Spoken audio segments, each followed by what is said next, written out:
All right, we are here. Marc Bellofiore, how are you? I'm good. How are you? I'm doing well. We finally got you up here from Connecticut. First and foremost, before we get into anything, we have to ask the question of how you raise daughters so well to have the best son-in-laws on the planet. Yeah. How did you Spoiler raise alert. them to attract Spoiler alert. such good mates? Marc is my father-in-law, Stephanie's dad. So Yeah. thanks for coming. This is gonna be fun. Yeah. Thank you. Yeah, Thank yeah. you for having me. And you also said that you aren't going to be that interesting, which I don't, which I completely disagree with. So we'll get right to it. Nick's here. What's up, Nick? Top contributor on our mutual tractor page. That's From pretty states away. pretty interesting to me. How random. For Yeah, definitely that in common. is that something that you like? Are you a tinkerer? Oh, Like, I love to I feel like tinker. if you could do that, make a front loader for your tractor, like you've got to be pretty good at that stuff. I love doing stuff like that. And I'll go out and find stuff to mess with just to try to, learn about different things. The loader, I was interested in the hydraulics and how all that worked. So I just kind of got into it and spent some time putting that together. And it came from a set of plans and a kit that I bought, but it was, Made it work. It made it work, yeah. And you know me, right? I love to tinker on all different types of things. So, Yeah, that's a good word to describe you Yeah. for sure. Have you Yeah. always been that way? Yeah, I think so. I was always that kind of kid that was interested in how stuff worked, kind of leaning over my dad's shoulder, watching him, because my dad was like that as well. Always in the garage doing something, messing around with the cars, and he owned laundromats when I was a kid, and he was always fixing the machines, and he'd bring the transmissions and the motors home. And work on the bench, and my brother and I would spend a lot of time over his shoulder watching him do stuff like that. Yeah, So, what is that memory like? oh, he really cool. My dad is, he was a really cool guy, really smart and knowledgeable about a lot of different things in a time when you couldn't just go, and Google something. YouTube. My dad would learn about all different things.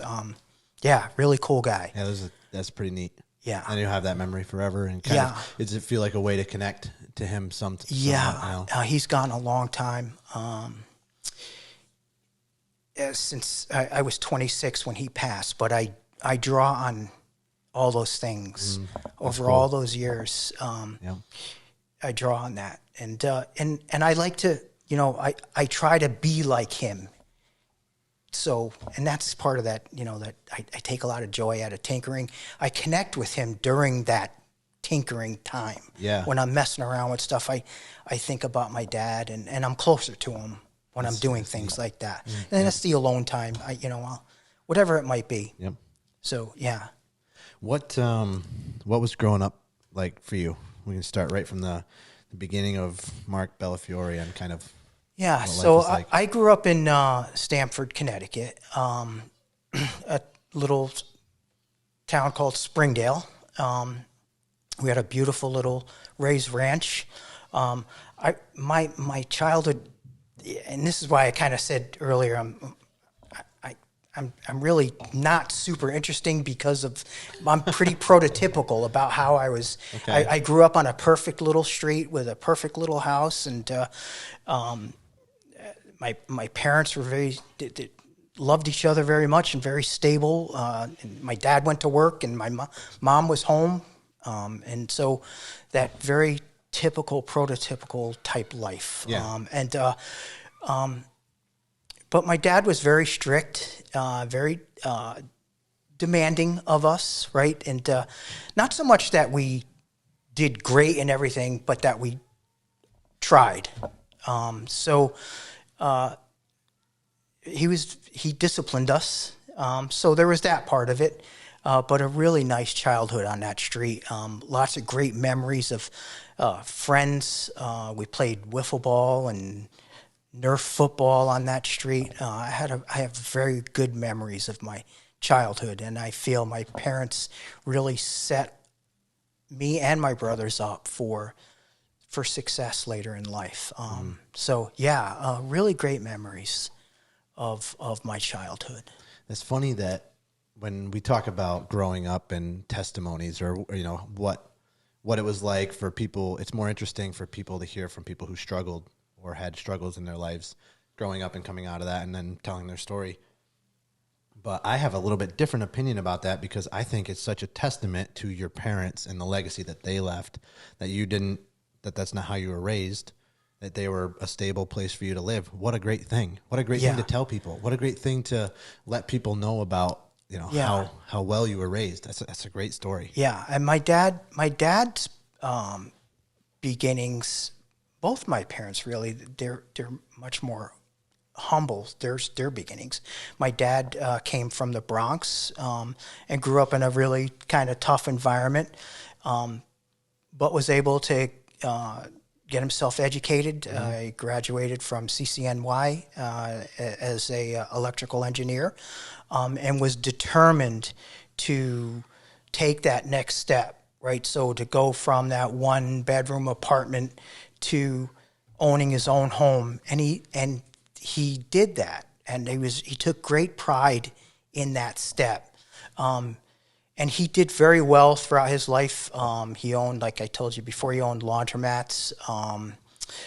He owned his own business later in life that was successful.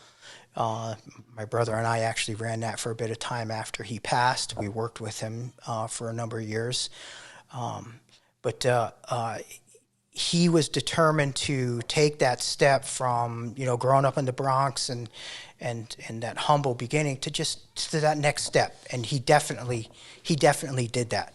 I am really proud of my dad for being able to do that. Right, where a lot of guys didn't. He was able to do it. So I'm very proud of him. Yeah. Listening to you talk about your dad is like exactly how I feel about my dad. It's like I'm listening to a mirror. You don't listen to mirrors, Nick.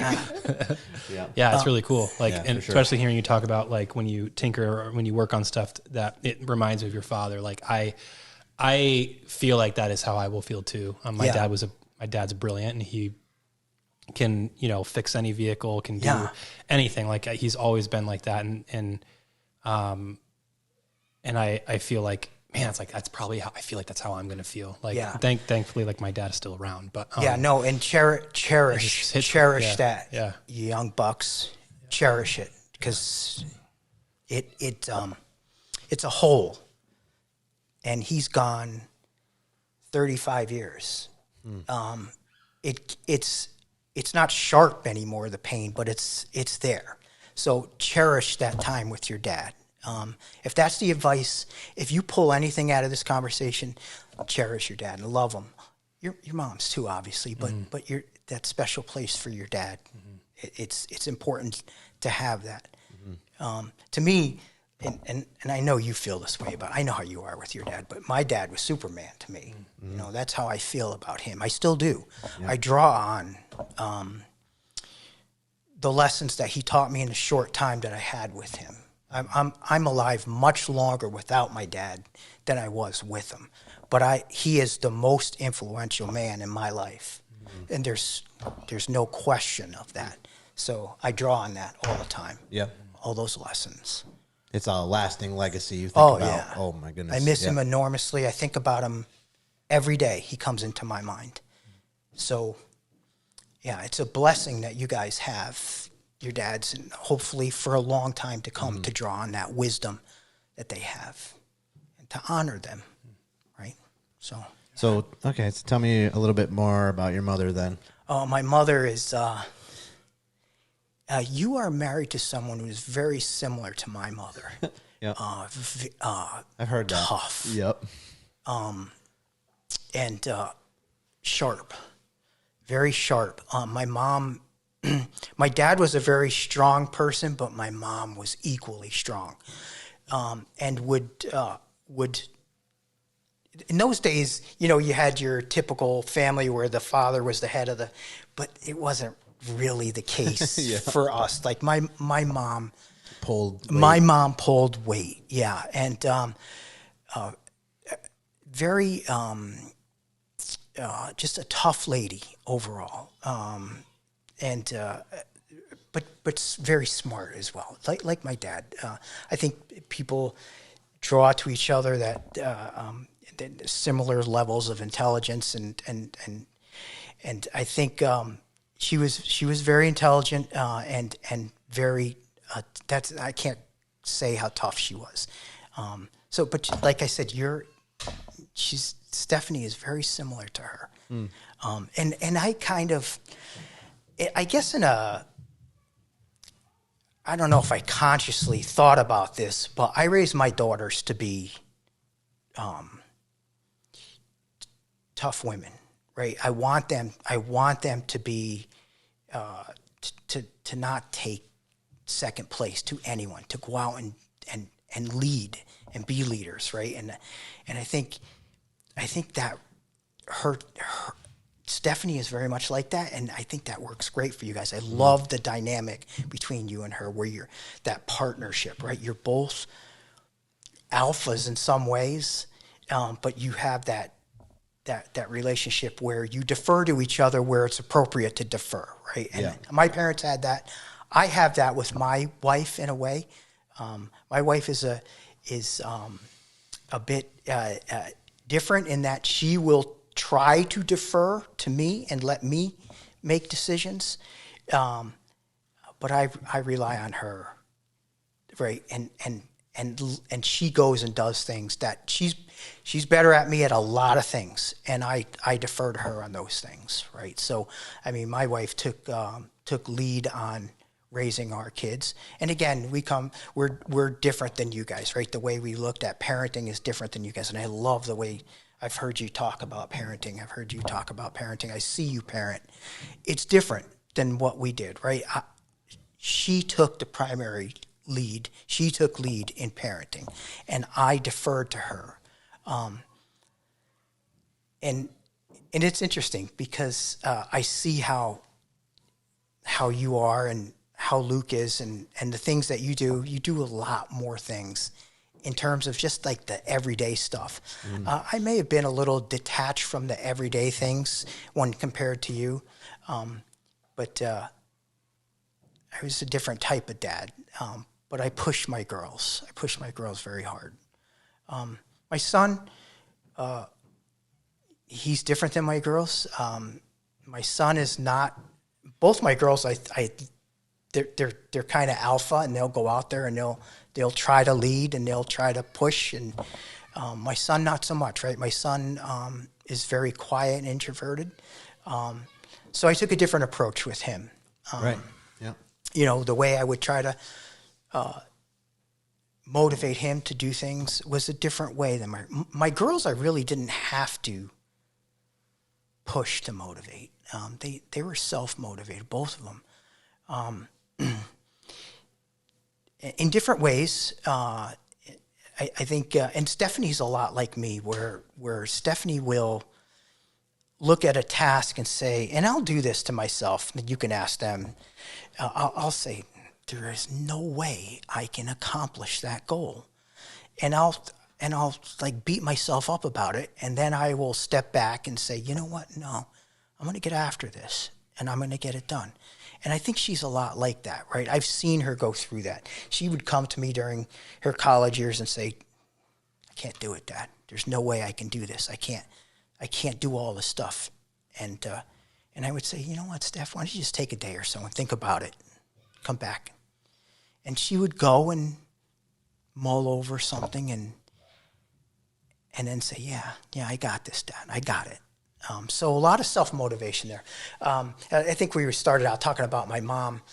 I think my mom thought she could do anything. Like, my mom was like this tall, but she thought she could do anything. And she was fearless in terms of, like, if someone like said something wise to her in the grocery store, she'd get right back at them. Right, like my mom didn't take anything from anyone. Yeah. No.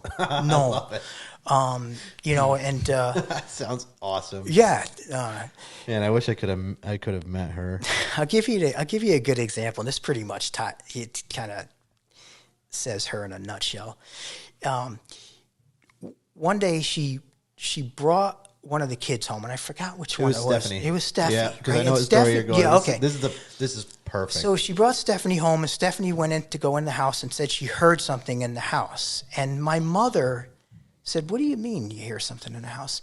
She said, "You wait here. I'll go inside." And my mom went in fearlessly, not knowing if someone was in the house. Turned out to be Jenna, right? That's the story. Right. But my mom was absolutely fearless to so go cool. in that house. And that pretty much that's her. Very loving. She loved my kids. Oh my God in heaven.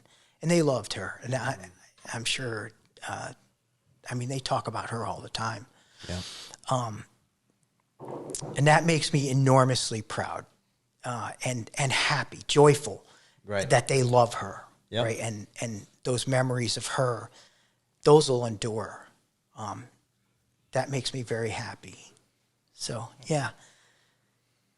That story, I've heard that so many times, and like I said, I didn't get a chance to meet your mom or your dad, but the stories that I hear are like, they're so impressive, and it makes me sad that I didn't get to meet them. But, yeah. I think through some of the stories that you're able to tell, we can pass that down for my kids to know who their great grandparents are. And, but I love that story because the way Stephanie tells it is like, Stephanie got freaked out in the house, came like running out. She's like, "There's somebody in the house, somebody in the house." And she's like, "Sit in the car. If I'm not back in 45 seconds, call the police or whatever." Yeah. She just kind of like, trudged her way up there. Like "Hey, you better Brock, get out of the house." like this tall. I love it. I love that. Yeah. You can't teach that kind of courage. No way. That's just no. Yeah, that's just awesome. Yeah. You mentioned, so we both have daughters, and you mentioned like raising tough daughters. We talk a lot about boys on this show, but like we can talk about girls too. It's not off limits. Right. Everybody knows that. Yeah, because we're fathers. Yeah, we literally are fathers to two girls, each of us. When you say how you raise them, or that you raise them to be tough, my question is specifically, do you remember like how you did that? Like how did you raise tough girls? And you mentioned the story about telling Stephanie to think a day on it, which this one general tactic that was like, okay, I can see where you're going there. But in other ways, like what was you made a decision to raise tough girls. Like how did you go about that? What did that look like? Do you remember? So it's I don't know if there's any one thing I can put my finger on. Probably an example I could draw is, and again, I told you, both my girls are self-motivated. So so they always, I always took the approach with them that where I would encourage them to be bold and try, right? So if whatever it might have been, I don't know, like, it could be anything, water skiing, anything. Go try, right? Don't be bashful. Don't hold back. Go and try something. And I would encourage them to do that. Jenna was pretty athletic, and she's very competitive. Stephanie's competitive too in a lot of ways. Not to the same extent Jenna is, but for Jenna it was a little bit easier where I could kind of play on that competitiveness with her, where challenge her. Geez, I don't know. Do you think you could do that? And kind of push her that way. And she's still now to this day. You play Jenna tic-tac-toe, she'll try to beat you in it. So that's her. We need to remind everybody who won in charades last Christmas, though, right? The boys took it home. Yep. But it's a great question. Sounds hands off, a little like they were self-motivated, so you kind of like just nudged them when they needed it, and like they could kind of take it from there, which I think is really wise. Yeah. And I never really, it's interesting. I never really had to discipline them. You yell at them once in a while, but I never, they were always from a very young age motivated to do what was right, and they always worked hard through school. They were always self-motivated to work and do their homework. We never had to ask those kids, those two, to do their homework. Now, my son, you'd have to lean over his shoulder and actually like grab his hand to write the answers in the homework. Completely different. So by the time I got to him, it was almost foreign to me about how, like, I was a little bit lost about how do I motivate him. It's completely different. It took me some time to figure him out, and I still am trying to figure my son out. He's 26 years old. Yep. Best kid in the world. Just the nicest young man. But still trying to figure him out. How do I motivate him, and how do I get him going? Yep. So my girls, I think, are in pretty good shape, right? They got good guys. And that's right. What was that last part you just said? Wonderful. Okay. That's interesting. Like, I have never thought about that specifically. Like, I should try to notice if my children are self-motivated, and like that could be a huge hint on like holistically how to parent them. Like, if your kid is self-motivated, maybe just back off a little bit and like practice nudging instead of like kind of smothering and like almost motivating what they don't artificially motivating them. Well, with motivated people, especially people who are internally motivated, external motivation doesn't seem to come to them the same way, and can actually be maybe annoying. And so like if somebody's going to do something, then keep telling them that they have to do the same thing that they're going to do on their own anyways. Might be counterproductive.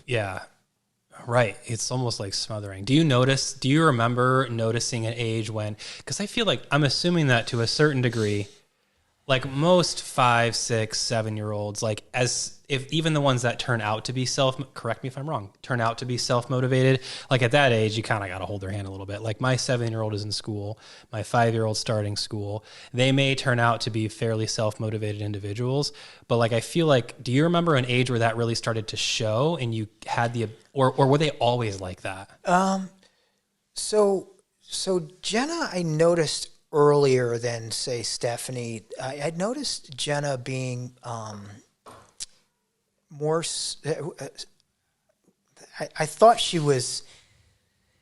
I don't want to say different, but she would try to accomplish things as 4 or 5 years old. She tried to do something, and then you would say, "Well, Jenna, maybe you could." And she would say, "No, I got this," and that was at a very young age for Jenna.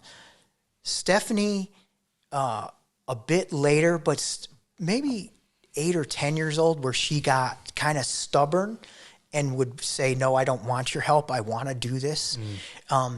So Jenna was more because she's competitive. Stephanie was a little bit like, "I'm going to do this because I don't want your help. I got this." So again, we would play on that a little bit. We would play on that a little bit and let her motivate. And it's so cool. I think back about this a lot, how different each one of the kids were from each other. I never really thought about it before being a parent. I didn't realize how unique they would be from very early on, and they are unique, obviously, very unique, different from each other now, but in a lot of ways similar. But I was shocked at how each kid was different. I thought, you get this formula, you put these things together, and it's good, and you got it, right? And it didn't turn out to be that way at all. Feel very different. Yeah, it's interesting. It's good to know. Like, I'll have to keep an eye out. Like I said, I got a 5 and a 7-year-old who are both in school right now, and so kind of motivation is one of those things that, like we're dealing with on a daily basis, especially when it comes to schooling. Like, how much what's the threshold for knowing how much to, try to force them to focus on their schoolwork and stuff like that. I will definitely have to start remembering to keep an eye out for, are they acting self-motivated, or are they going to be someone who needs more of supervision, more pushing. Yeah. Right. Like, I've never really thought about that. It was a little silly, but like, when you're in the thick of parenting, there's just so much like swirling around your mind to try to do well and do right that a lot of things can slip through the cracks. But man, I find that really interesting. Yeah. And maybe it's like, I don't know, maybe it's not as black and white, and maybe I'm thinking of it as like, it's, it's a 1 or it's a 0. Like they're either super self-motivated or they're not. And maybe it's more of a spectrum. No, there's a spectrum there for sure. I think you're right. Yeah. Like maybe it's based on interests, what they're interested in, what they're not interested in. But parents take note. Try to pay attention to your kids as they grow up, and from toddlerhood to kids, like to older, like 8, 10, whatever, how self-motivated they are. Yeah. That's interesting. I've never paid attention to that. And it's possible that my 7-year-old is like extremely self-motivated, and like we haven't been cultivating that. And it's caused like a reverse effect or whatever. Because I can see that being the case. Like I can see areas where I'm like, it feels like he would be very self-motivated in that. And like we need to do better at cultivating that instead of smothering that. Yeah. And maybe the over-encouraging looks like expectation to them. Mm-hmm. So that kind of dwindles like that fire within them. Yeah. Like they already have high expectations for themselves. Like you're making it like worse, a negative thing. Yeah. Like, oh man, it's very interesting. Yeah. I never thought of that either. My daughters are 3 and like 11 months. So like we have a little bit to go there before. Yeah. But yeah, like right in the thick of it with our boys, it seems like. So. Yeah. Okay. So that's some good advice. What point did you meet your wife? So I met my wife when I was 17 years old. 17 or 16. 16 or 17. I first met her at a high school dance. It was the marathon dance. So the school would do every year. They do a 24-hour dance, and a bunch of people. No, it was just. I told you, I lived in this like fairy tale thing. And that was so at the high school, every year they do a they call it the marathon, and it was 24-hour, and so all the couples would see how long you could last. And I was there. I did 10 or 11 hours with my girlfriend. That's at that time. That's super impressive. Yeah. What? And it was, and then I saw her friend was your mother-in-law, and I met her at that dance, and your girlfriend's my girlfriend's friend was interesting. And okay. I thought she was beautiful. Then I at that time just dismissed her as totally out of my league, but I thought she was really beautiful and funny, and then I met her again later that summer. That was like in the February timeframe, February, March, and I met her later that summer. My ex-girlfriend at the time had a party at her house, a couple guys, couple girls, and I met Sharon again at that pool party, and at that point I was pretty much all in. Yeah, this girl is amazing, and it's I had always had this vision of how girls were supposed to behave, and how guys and the way toughness and girls softness, stoicism, and she just totally blew that up. Like she just totally launched that. We were playing volleyball in the pool, and she absolutely spiked one directly into my face, and she did it on purpose. Like she really got into it and unloaded. And I just thought, wow, this girl's really cool. That's awesome. So, I was pretty much. It's usually on the other way. Pretty much gone. Flirting, usually flirting. the boys are the ones like it's not okay. throwing a rock at the girl because he likes her. No, shout out to all the girls that lose their guys to their best friends. Feel like that happens a lot. Like I've heard that so many times. Like I went to a dance with my girlfriend and saw her friend. Yeah, and it's like and then that's an somehow they broke story. up, and 6 months later, that is a tale as old as time. Yeah, and that's great. And we got together. I don't know, sometime after that, we started dating. That was in December of 1980.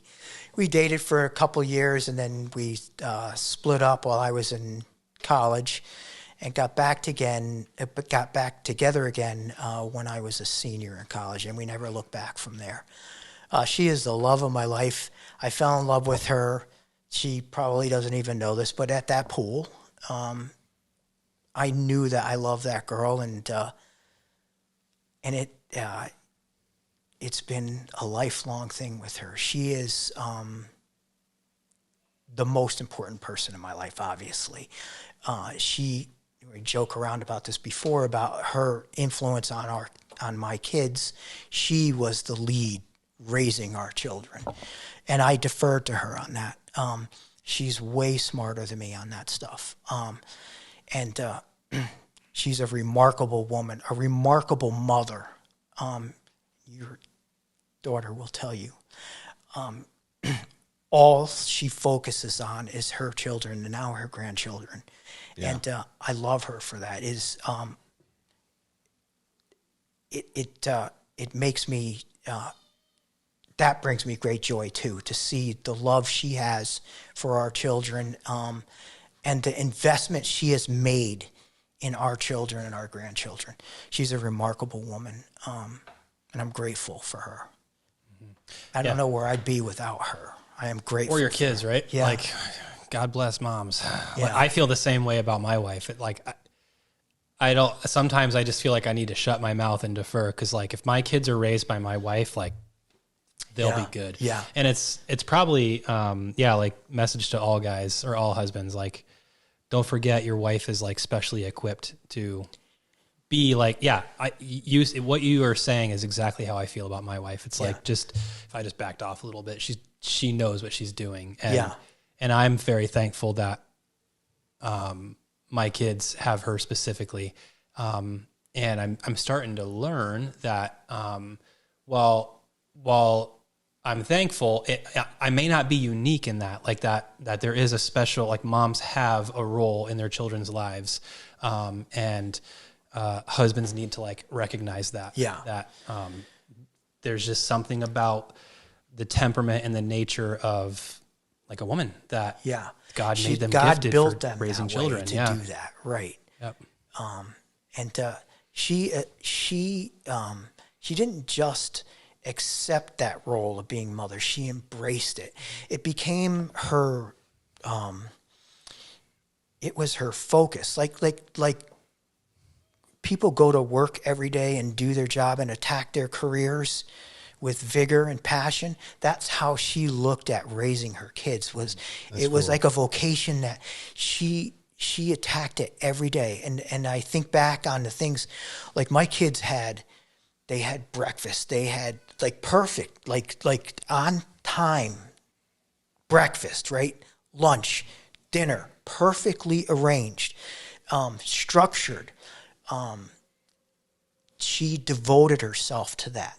And it's quite remarkable thinking back, when you're in, like you said before, you're in the thick of it, you don't think of all these things, but now reflecting back on the things she did and how she worked to raise our kids, just remarkable. And I'm grateful to that, for that. Yeah. Just like husbands, just like try not to like screw it up. Like what they're doing, just like don't get in the way. Don't. Men and women are sometimes wired different. Sometimes it feels that way. Like, right now, I'm getting in the way of a really good thing. Like, just let them cook. Like, let them do their thing. Let them cook. Yeah. Like, not don't really be cook. Yeah. The expression. Only in the kitchen, Nick. No, that's not what we're saying. Yeah. Like, don't be an idiot. Like, yeah, man. Yeah. That's cool. Value for them for what they are. Yeah. Yeah, for sure. She's kind of easy to look at too, so that helps as well. So that is always a plus. Yeah. You said you went to CCNY. My dad went to CCNY. Oh, you okay? I went to UConn. Nice. So I went through. I grew up in Stanford, like I said, and Stanford or Stanford. Stanford, like the office. STAMFORD. Like the office. Like the office. Exactly. Stanford branch. That's right. Stanford branch, right? But that was you. If you're from Stanford, you say it fast enough that it sounds like an N. Stanford. I work in Stanford. It's like the off-brand Stanford. Yeah. Just kidding. Stanford. That's where the Jerry Springer show is. Right? And then Jerry Springer or Maury. They're all the same. Are they both in Stanford? I think they are. Yeah. Anyway, no, that's big city. Stanford's huge. Yeah, it's over 100,000, I think. Yeah. And then I went to UConn. Okay. I spent 4 years up in Storrs. Big basketball school. Yeah, it was go to basketball games. I did. Still. I went when a gentleman named Patrick Ewing would come into town and absolutely demolish us. How do you say his name? Patrick Ewing. He would come in and demolish our center. His name was Corny Thompson. But yeah, Carl Hobbs was our guard. We used to go. Where did Ewing go? Ewing went to Georgetown. I was going to say. Yeah. Oh yes, Georgetown. So that was a big rival then. He came in. Big rival. So you got to see him in college. I got to see him in college at UConn. Yeah, and when we played cool. in the gym, basically, not like our own real stadium. Yeah. And he'd come in and just demolish us. Patrick Ewing. Yeah. What's the joke there? It's just the way you say Patrick Ewing. Oh. Apparently, if you're from UConn, that's the only way you can say it. Yeah. Okay. So, no love for him in UConn, though, or in Connecticut. Where's Georgetown at? Georgetown. I want to say like New Hampshire or something. Oh, okay. No. Is it? Virginia? Or Virginia? I don't know. We'll fact am I check it. dumb I don't have for my that? computer. Anyway, Google. wow. So was UConn like a big basketball school back then too, or not quite yet? Not quite yet. That was early to mid '80s, and then they brought this guy in, Coach Calhoun. You probably know him. Never heard of him. He came in 19, very I good. think 88 or 89. He quickly turned that program around. Okay. It's amazing. 1989, I think they won. What's the other tournament? NIC? The NIT. NIT, yeah. They won that tournament, I think, in 1989. So were they Division II or? No, they were No, D1. What's the NIT? The NIT, The NIT is the ones that don't go to the NCAA Oh, tournament. Right. Okay. That's they joke. The It's losers like the bracket. not invited tournament, Right. But it's something national. But he won that national tournament, and something. and he turned that program around, and they became a national power shortly after that, under his him as coach.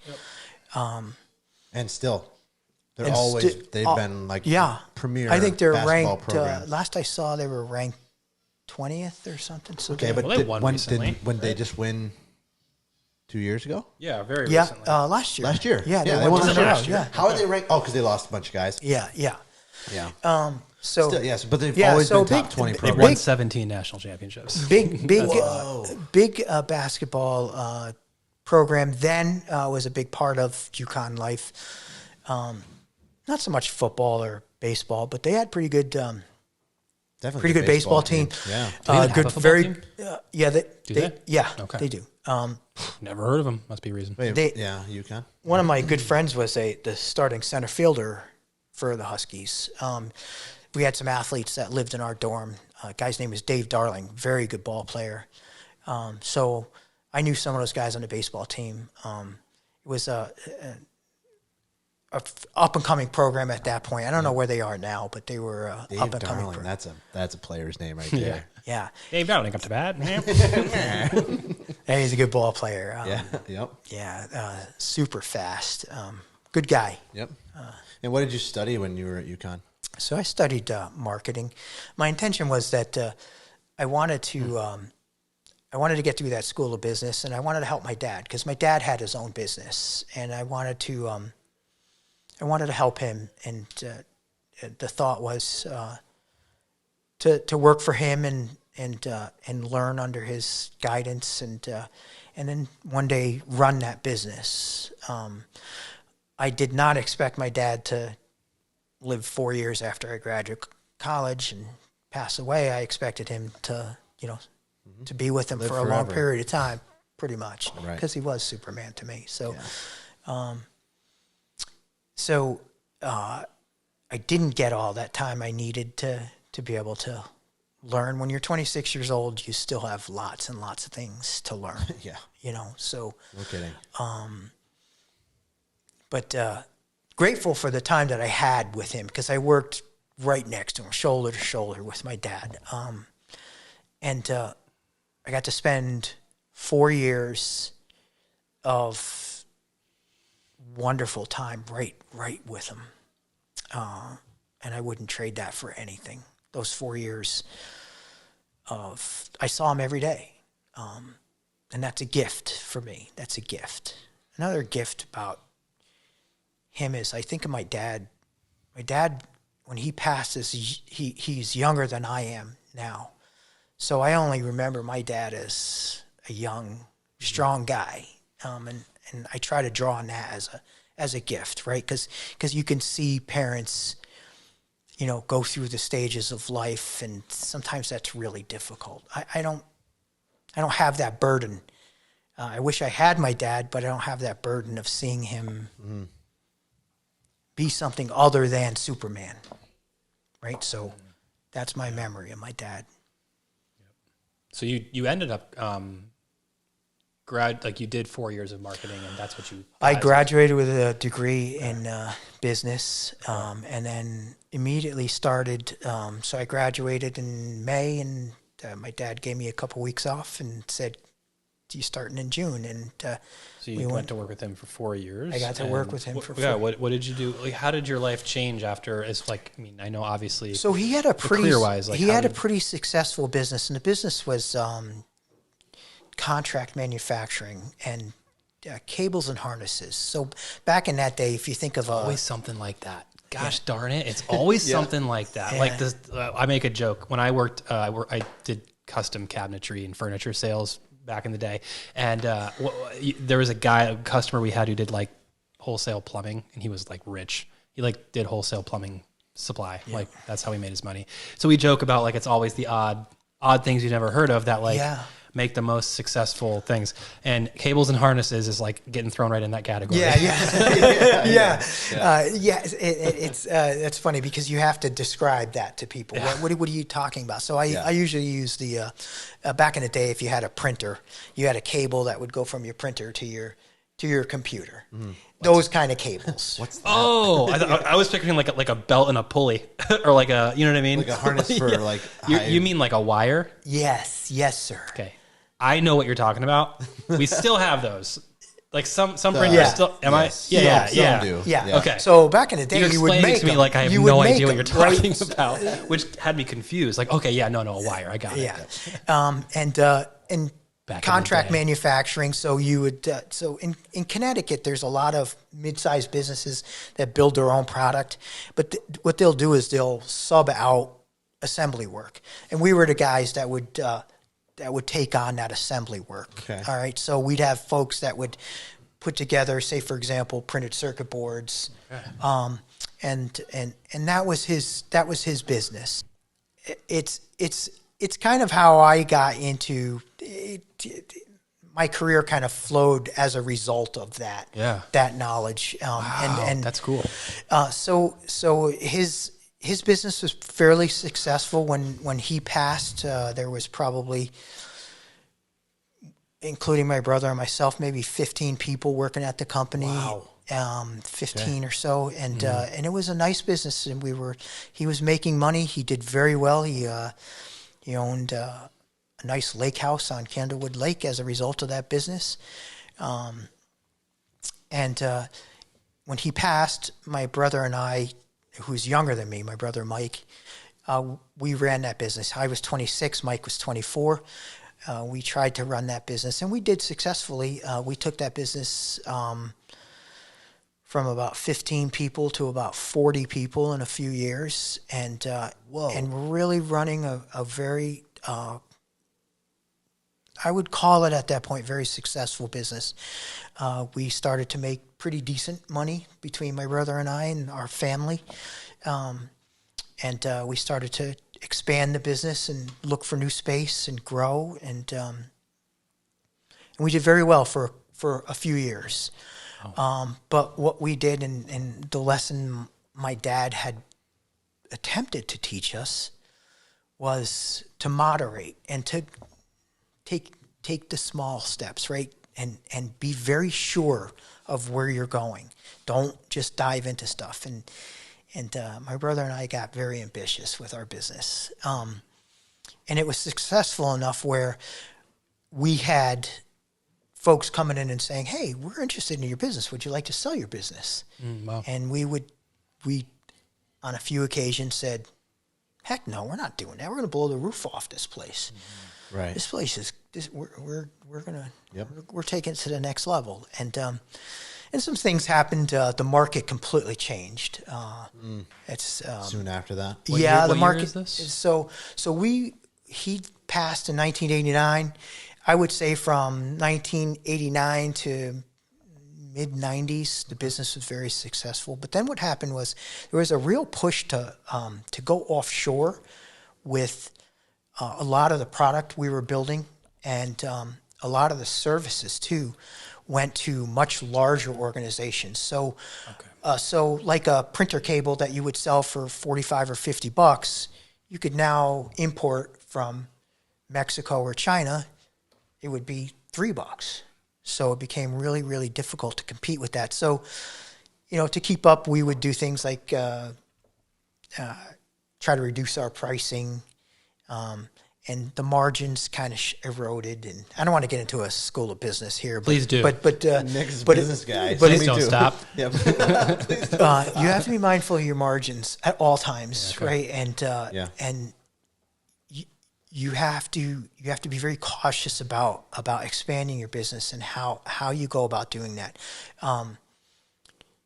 Just going after business and dollars for the sake of going after the dollars is not worth it. It's you get in trouble.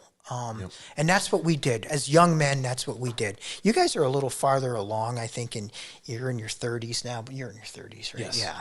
So and you're hitting your stride now. We were just kids. 24 and 26 is young, right? And especially That's to amazing. kind of onboard a product or a line like that in a company that's already flowing and has employees, and like that is a lot. Yeah. It's different also from starting from amazing scratch feat. and raising the business up to that point on your own. Yeah. And all the lessons that you learn on the way, to just be kind of thrust into that is kind of and we tried different things after we realized that some of the direction we had gone in wasn't right.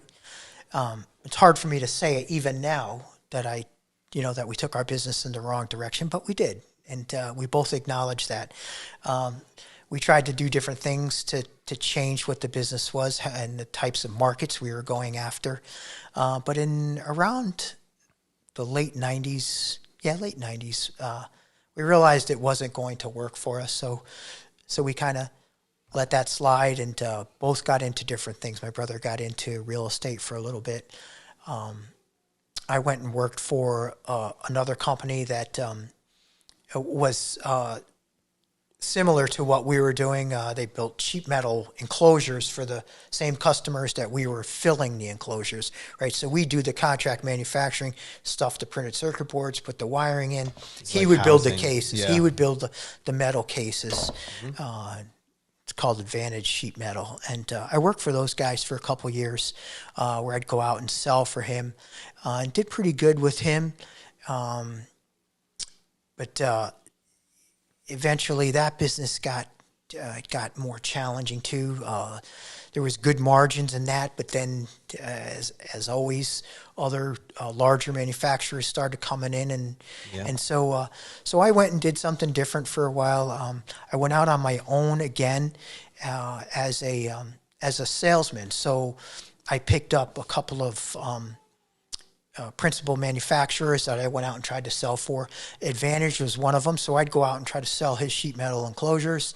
My brother was trying something on his own, so I tried to represent his products, and we did that for a little bit, and I made a living doing that on my own for a couple of years. What did that look like? It sounds to me like cold call, door to door. Like what does that look like on a day to day? Dude, that is the hardest job. Yeah.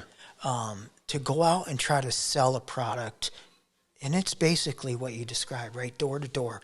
Not like trying to sell vacuum cleaners, knocking on somebody's door. Generally, the people you're calling on have a need for your product.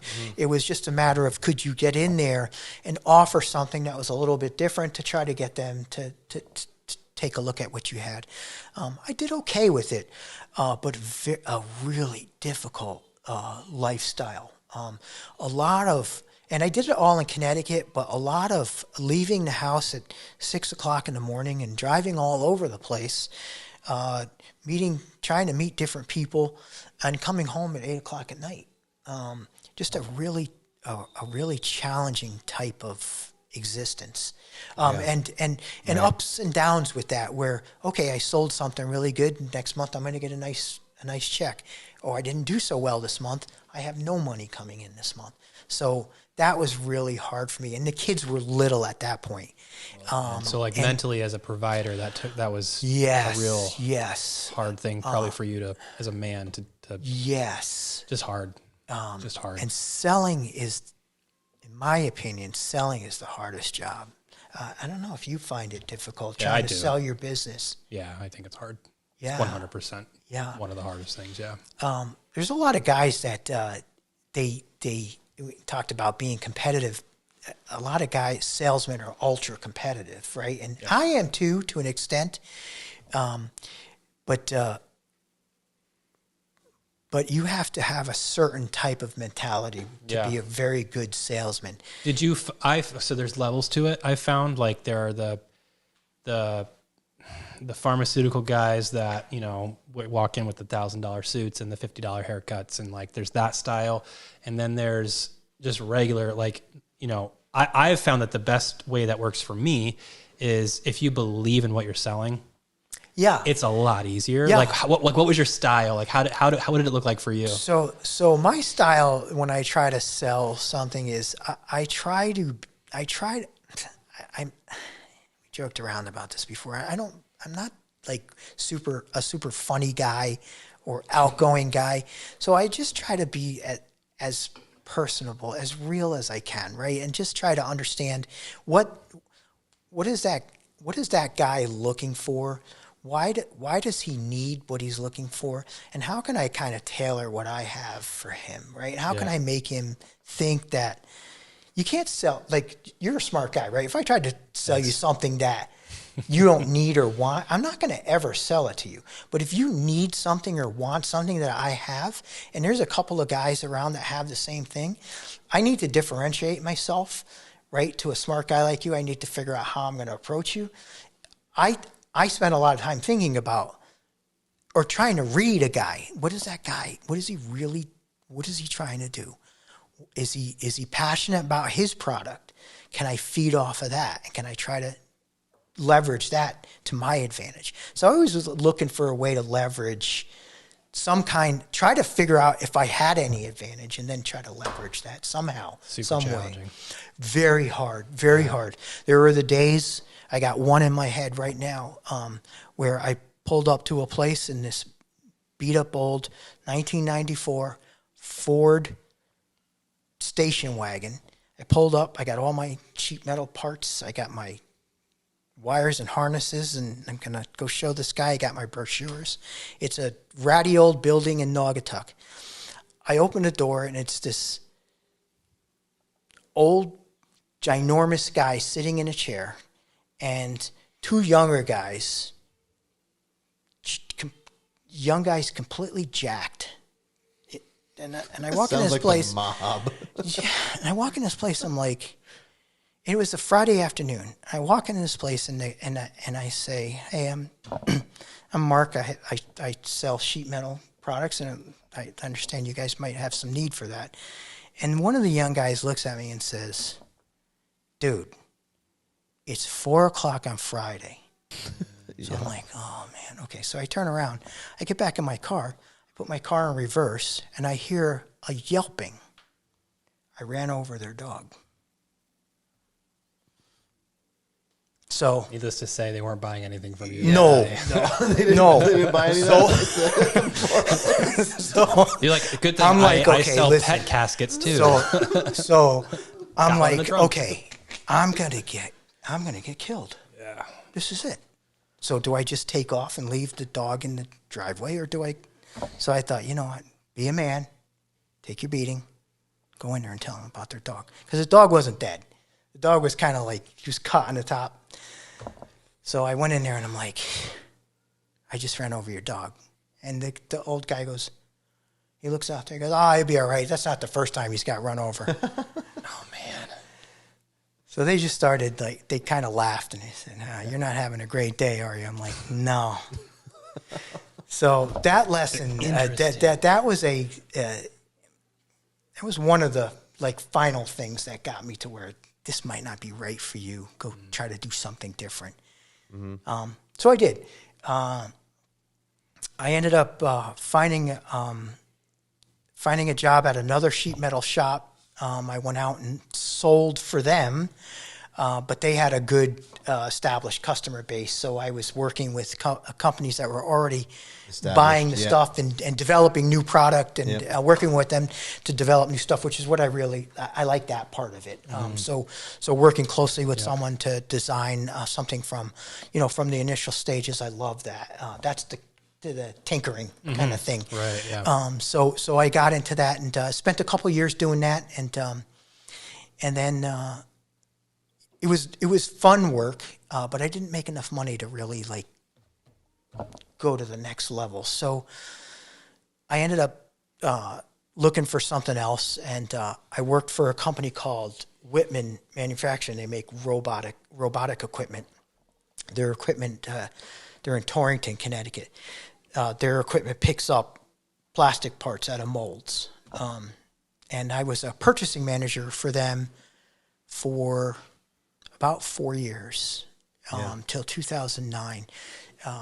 They were an outstanding company. I got to do some really cool things with those guys. I got to help them develop an MRP system.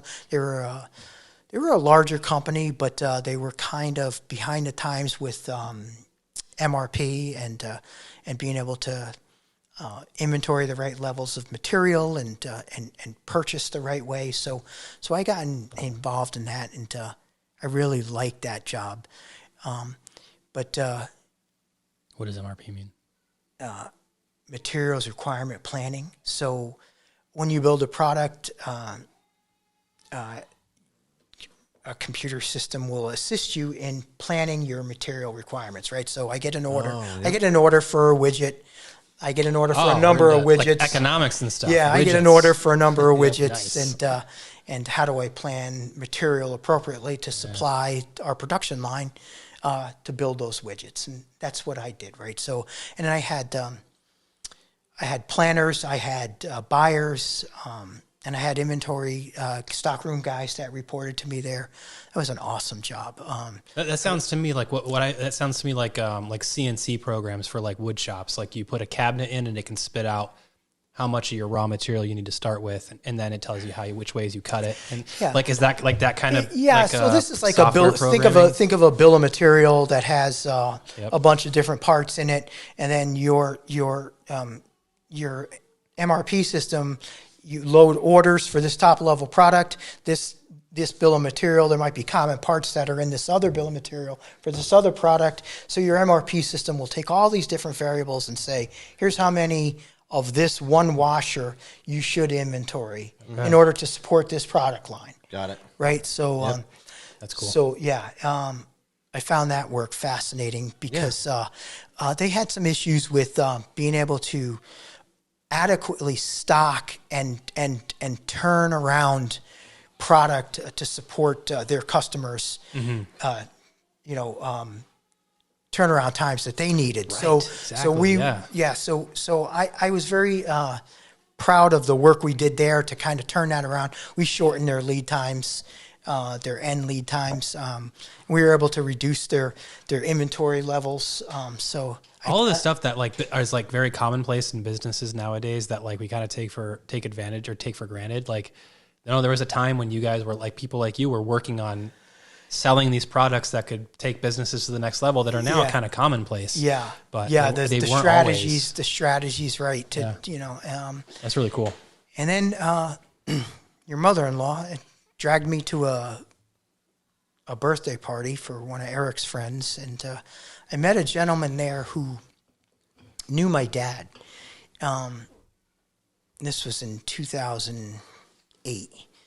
So he knew my dad from many, many years ago. And he worked for Sikorsky. And he said, hey, we're looking for guys. Are you looking for work? And I said, no. And your mother-in-law kicked me square in the shin underneath the table.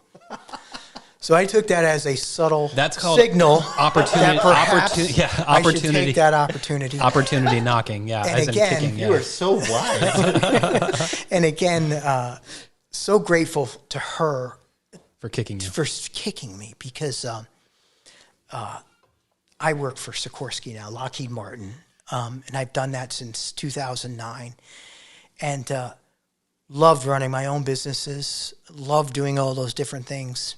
I love my company and what I do for this company, and I take a lot of pride in the product that we produce. So I've made my career there. I've spent 16 years there, and I plan to wrap up my career there. If they'll have me, I'll wrap up my career there. Very proud of the things that we do at that company. I know there's lots of people have certain feelings about big defense contractors like Lockheed, but I can tell you it's filled with guys like me, like you, that love what they do, that take enormous pride in their work every day. I love that place. I love most of the people that I engage with. I work with some of the smartest people in the world. And just really grateful for that. Grateful for that company, because that company allowed me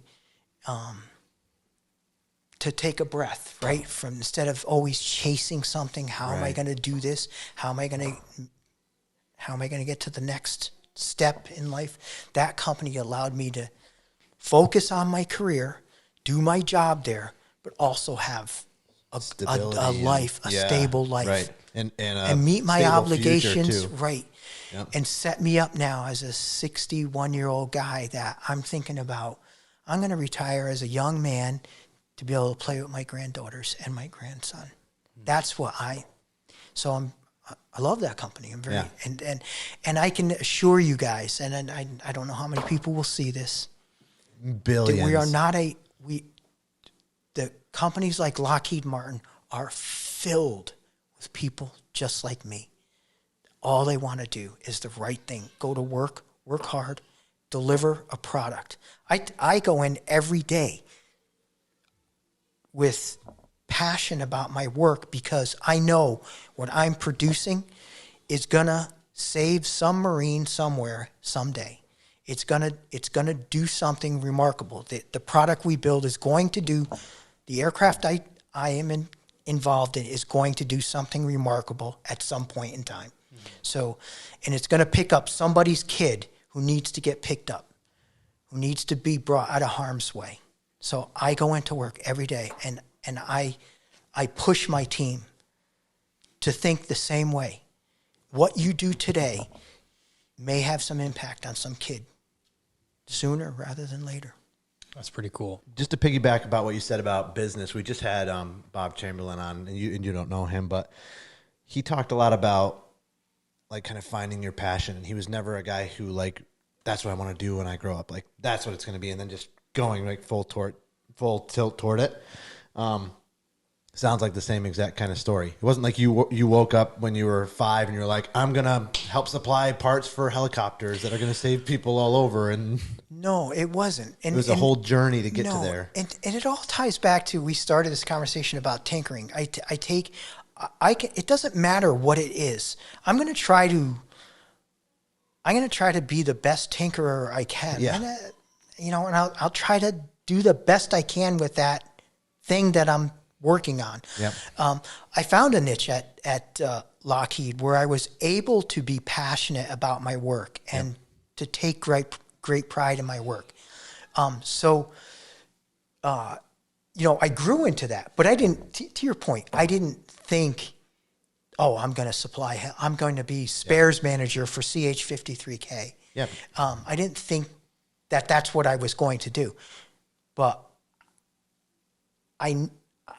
once I became spares manager, I knew I was going to try to be the best damn spares manager I could be for that organization. And I don't know if you've noticed from talking, but as you're talking about all of these different roles and jobs that you've had, in my mind, I'm thinking like that prepared him for the job he has now. Oh, that prepared him for the job he has now. Yeah. And like coupled with your personality, and I can attest that that's exactly how you are. If you're going to do something, you want it done the right way. You're going to make it the best you possibly can. But like even the codes for supply management and what kind of materials you're going to need, or parts that you're going to need for something like that's basically what you're doing. Like every little thing that you did has so much value into kind of producing who you are, which is also what Bob Chamberlain had kind of talked about. Lastly, and I want to get right into Nick's questions. Business can be dangerous. I think that's something people don't really. Yeah, that's a highlight of kind of what you're saying. And it's not that it's not like you guys were being reckless or you weren't doing what you thought was right. It's just that's the nature of business. Sometimes you can do what you think is right, and everything can turn on just kind of the last moment. It's not like, oh, go start your business and it'll be wonderful and it'll be perfect forever.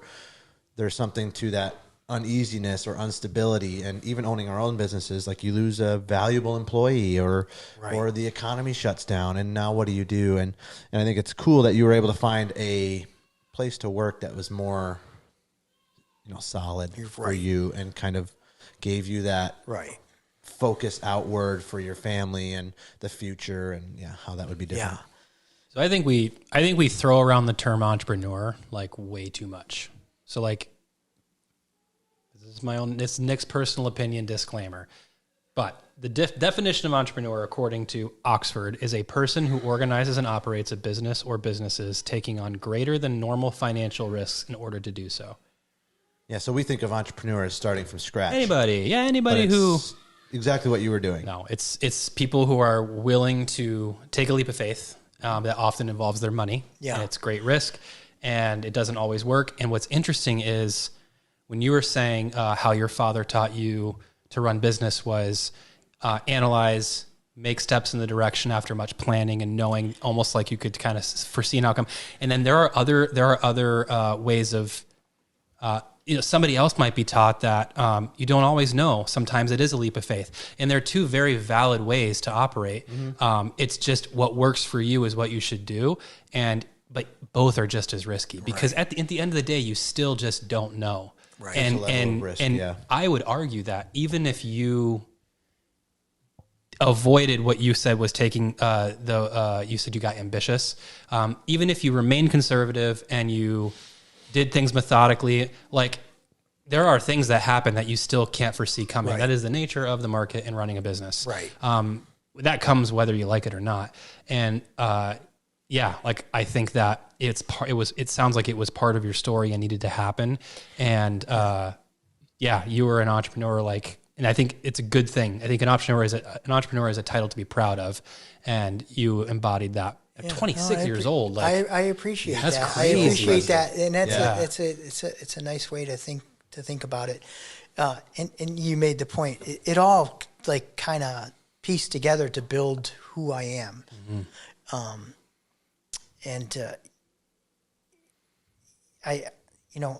I can reflect back.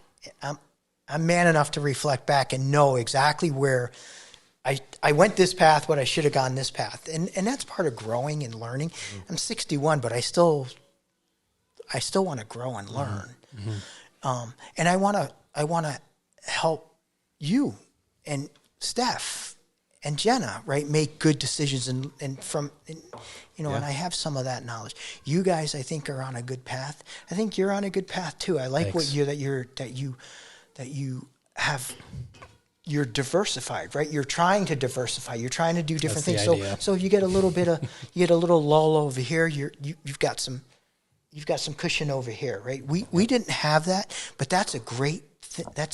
For a young man, it's a really good thing, a good position to be in, right? Yep. And you're thinking along those lines too. I know you're thinking of expanding your business. I love your business model, right? Your business model, it's a beautiful thing. The way the margins are there, it's something that people always want. It never goes out of style, right? Your product that you produce, it never goes out of style.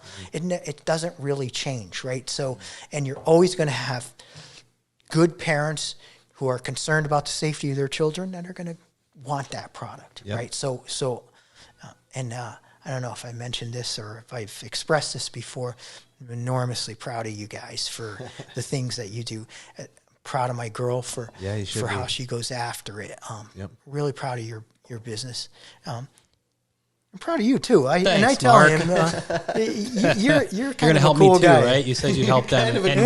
You're kind of a cool guy, and anybody that's got a John Deere 425 is okay in my book. So yes. One thing I think we don't talk enough about in our culture, for young men especially and young women, is that you don't have to have it all figured out right away.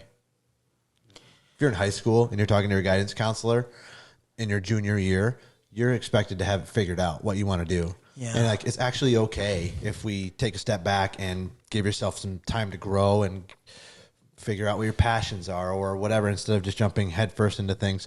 Because the truth is, you wouldn't be in the position you are now with Lockheed Martin if you hadn't gone through the struggles, if you hadn't diversified your skill set, if you hadn't been through hard things. I guarantee that stuff came up in your interview.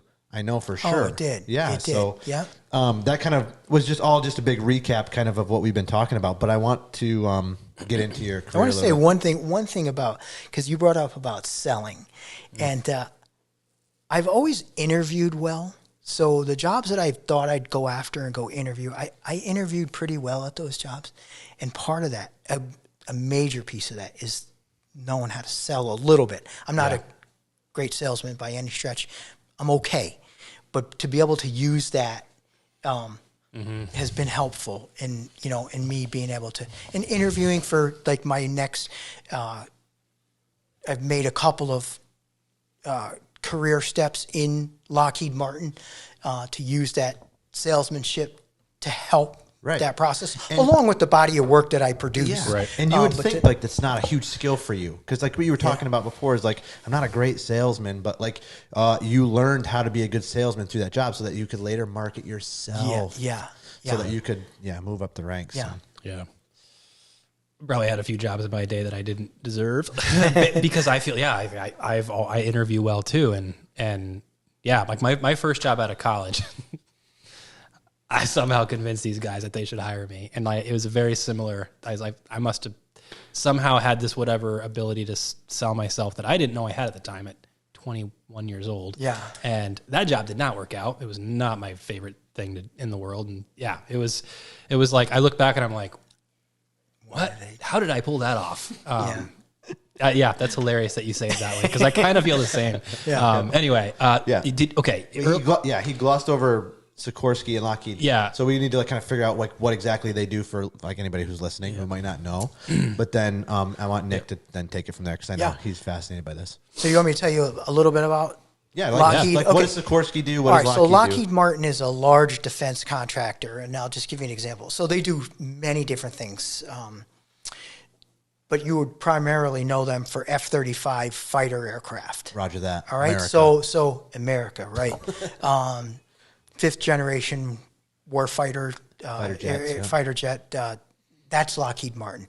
Lockheed Martin is also Sikorsky Aircraft, which is a helicopter manufacturer in Connecticut. They're in Stratford, Connecticut. They own Sikorsky Aircraft. So we are the larger Lockheed Martin. We call ourselves Sikorsky because you were there when they absorbed. I was with Sikorsky when they were owned by a company called UTC, which is also a big defense contractor in Connecticut. They sold to Lockheed Martin in 2015, I think it was. Okay. So Lockheed took over then, and it's 10 years that Lockheed has owned Sikorsky. And is there a specific aircraft that Sikorsky is responsible for? So Sikorsky makes a variety of aircraft. The biggest one you might know is Black Hawk. Sweet name. Yeah. So we manufacture the Black Hawk.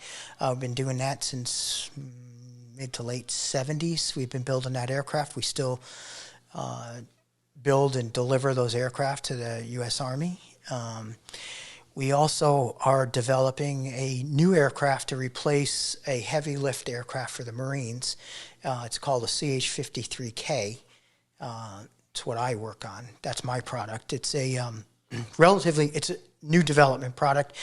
There are fielded aircraft now that the Marines are flying.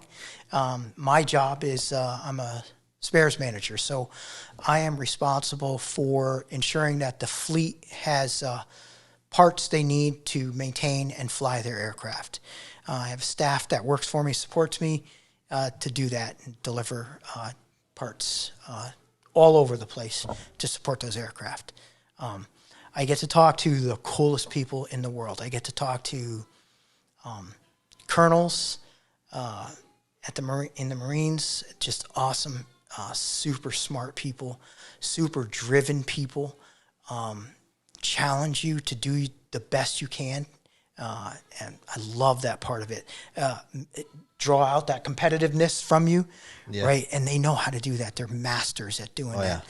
Yeah. I work with some of the brightest engineers on the planet. They work for that company. Sure.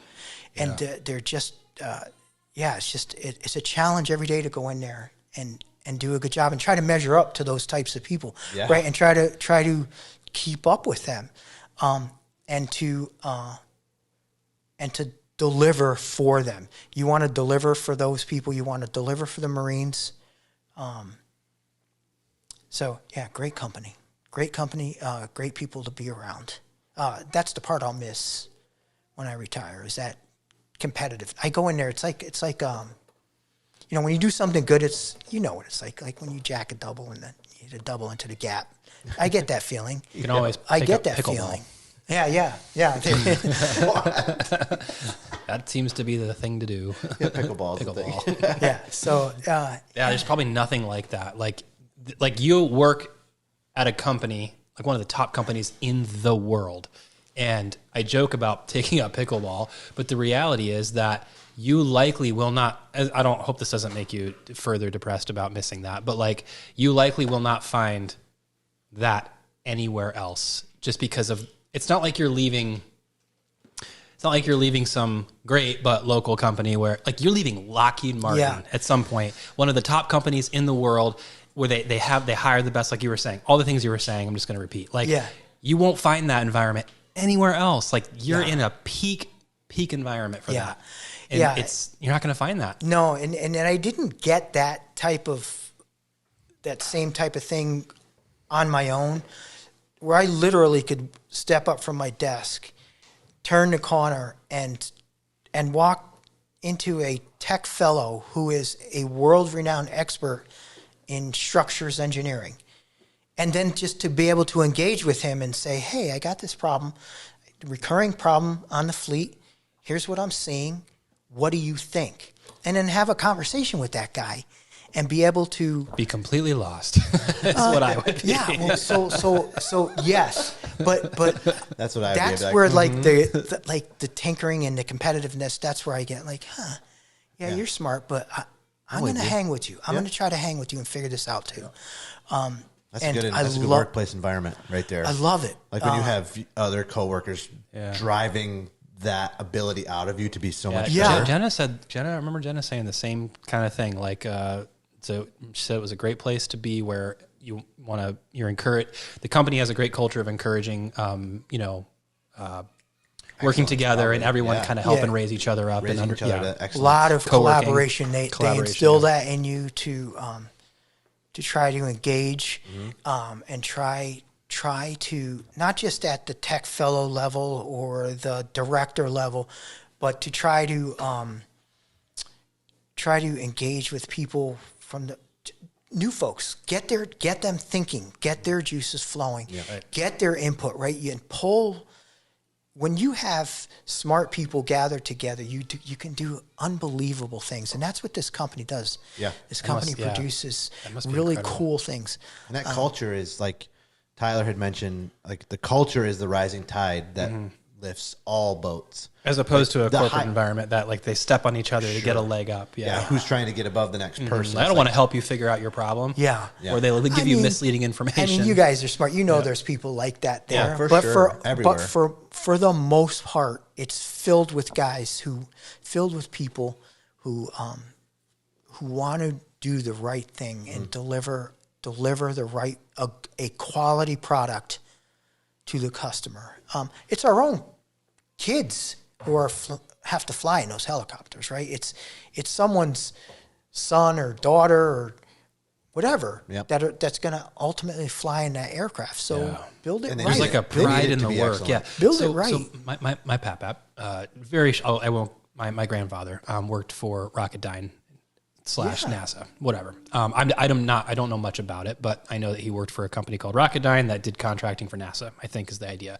And like, he talked the same as, like, listening to you talk is exactly how he sounded. And in his house, he'd have pictures of space shuttles that he worked on, and pictures of the astronauts that flew them. And like, there was just a pride in the work because they were contributing. Felt like he was contributing to something greater than himself. Yeah. And it that can drive you for 16 years. Yeah. It's just insane. Like, the similarities and between you and him, like, just hearing you talk about it. Yeah. It's when you're talking about products like that, it's, and you walk out onto the production floor, and I get to do that pretty often. I go out there just to level set, right, and take a look at, hey, this is what you're producing. Because sometimes you can get kind of, you need the dexterity. You can kind of get zeroed in on your desk, right, and punching the keyboard and chasing parts or whatever it might be. But to be able to walk out on the floor and actually see the product there, it's enormous, and to see all the different things that go into it, and then the people on the floor. The pride they take in building it and putting it together. What do you?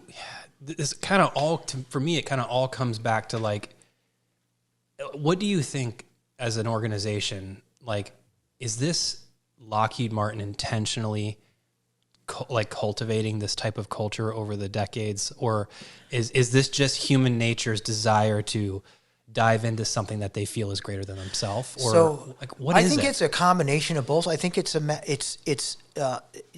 Lockheed tries to bring in the best talent they can. So they're always looking for the most qualified talent, but they're also trying to cultivate that competitiveness and that drive within the individual to push themselves, but they work really hard at that collaboration piece of it, right? Don't think you're the smartest guy in the room every time you walk into a room, right? Because most of the time you're not going to be, right? So work with other folks, learn how to engage, and draw out from those people their best, right? If I remember right, I think Jenna said the exact same thing. Yeah, super similar. The exact same message. Yep. Not like you coordinated it. That's the culture of where you are. Yeah. And I think, too, like, when you have a product that literally people's lives depend on, then you have to be at that top level. Yeah. You can't have lulls in your day and get parts orders wrong for somebody that's flying a chopper in a hot zone somewhere. Yeah. It's like, no, they rely on you. They rely on Jenna and everybody out. The whole function has to be at such a high level. Yeah. That's a lesson from my dad that I've applied throughout my life, is to always assume that the guy, if you're competing, and there's a lot of competition, right? So even within the organization, the collaboration, but there's competition in there too. And my dad always drilled into us, don't just take at face value. Assume that the guy can kick your ass. Right, yeah. That the guy you're up against, and then, like, level set and be ready for him. Don't just assume that you're better than that guy. The idea is that you should go in there thinking, I got to be as well prepared as I possibly can. Right. And maybe potentially could even learn something. Learn something from that guy, right? But then he also he was a cool guy. My dad. He would always tell me, because as a baseball player when I was a kid, I'd get, I'd get struck out 3 times by Ronnie Ventura, who was the stud pitcher for Springdale Little League. You remember his name? Yeah. No, dude, listen, I do. And he's still an awesome, he's a friend of mine. He's a friend of mine. Yeah. I still probably can't hit him. But my dad would tell me as 12 years old, he's just a regular guy. He's just a guy. He's not Superman. He's just a guy. Go hit him. And he drilled that into us. Yeah. That's an interesting balance, to be like fearless in your abilities, but also having to understand that you might have something to learn from somebody else. Like, what is the balance of I'm competitive. I'm going to outperform you. Also, there's something maybe I could take away from you that I could learn to make myself better. Yeah. That's an interesting balance. You know how I learned how to water ski, right? Probably not like me, where I just kind of like went up and then just face planted like 6 or 7 times. I learned how to water ski out of fear because my dad told me I was going to learn how to water ski. And so the fear of him outweighed the fear of smashing my face into the front of the skis. So, well, when you own a lake house, you. Yeah. That came later. I learned in Lake Sunapee, but yeah. Okay. Yeah. Yep. Did you mentioned very early on something about electrical engineering? My dad was an electrical engineer. Okay. He's about 30 times smarter than I ever was. I would expect that to not you, but like electrical engineers are like so as from being an electrician, like electrical engineers are like they're up God, there. but like they're up there. They're like they're untouchable. They're up there. Yeah. My dad could look at stuff and figure out how stuff worked just by looking at it. That's what I was gonna say. Is like when you were saying the whole YouTube figuring things out thing, I'm thinking to myself, there are people, I don't understand it. Like if I look at this soundboard or whatever this is, what's it called? Yeah, the Roadmaster Interfast. Yeah, whatever. The soundboard thing. And I'm like, yeah. all right, Nick, just figure out how that works. I'm 10 minutes in and I'm like, without YouTube, I will not ever figure this out. But your dad will look at that, take it apart, tinker with it. And no. He is YouTube. Yeah. Like that blows my mind. Yeah. And like, that's like an electrical engineer's mind. Like I wouldn't even know where to start. Maybe a year I can figure it out. But like, I just can't fathom. There are people that have this like supernatural ability to, if you don't know what something is, but you can deduce it from nothing, like that blows my mind. Yeah, and that was your father. He was able to do that. Yeah. I'm not able to do that, but I'm the type of guy that I'm like, I don't understand that, but I'm gonna like, I'm gonna figure it out one way or another, and it probably would take me 8 times as long as my dad, but I like to think I'll get there. But he was able, and someday I'll show you. There's a picture of him where he's got the transmission of the washer machine on the bench, and he's got it like half apart. And I have no idea how he knew how to fix a transmission in a washing machine for his laundromat, but he figured it out, and he did things like that all the time. I'll give you a good story about him. We brought a boat up to Lake Sunapee in New Hampshire, and my dad had bought the boat and done some work to it, got it running, and was all excited about bringing the boat to New Hampshire. He brings the boat up there, he puts it in the water, and he blew up the engine, like 30 seconds into it. So we're on vacation. And then he blew it up. Exactly. Yeah. So, and this is why I think of my dad as Superman. Right. Because my dad went there and we were going to boat. That's why we went to Lake Sunapee. You're going on the lake, we're going to go out on the boat. So he blew up the boat the first day. Well, he spent the next day and a half. He went into the marina. The guy said, I got an engine that runs, but the outdrive is no good.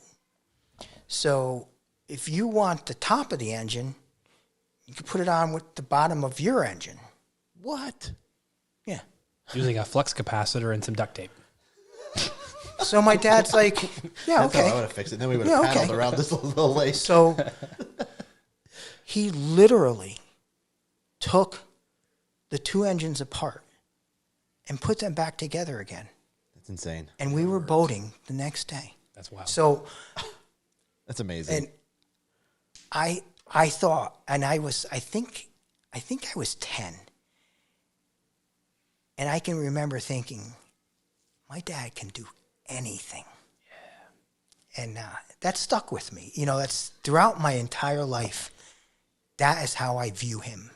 Even now, I think of him that way. Yeah, that's cool. That guy can do anything.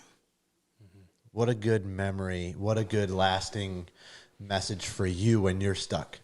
Yeah, no. Like, isn't that what you want for your kids? You want to That's be able where I to was going with this, Brock. pass Is that down I resiliency? draw on that. Like when because you know me, I get frustrated at some things, and I'll get, but I'll always go back to that, and I'll draw on something that he said or did that makes me take stock, regroup, and go back after it.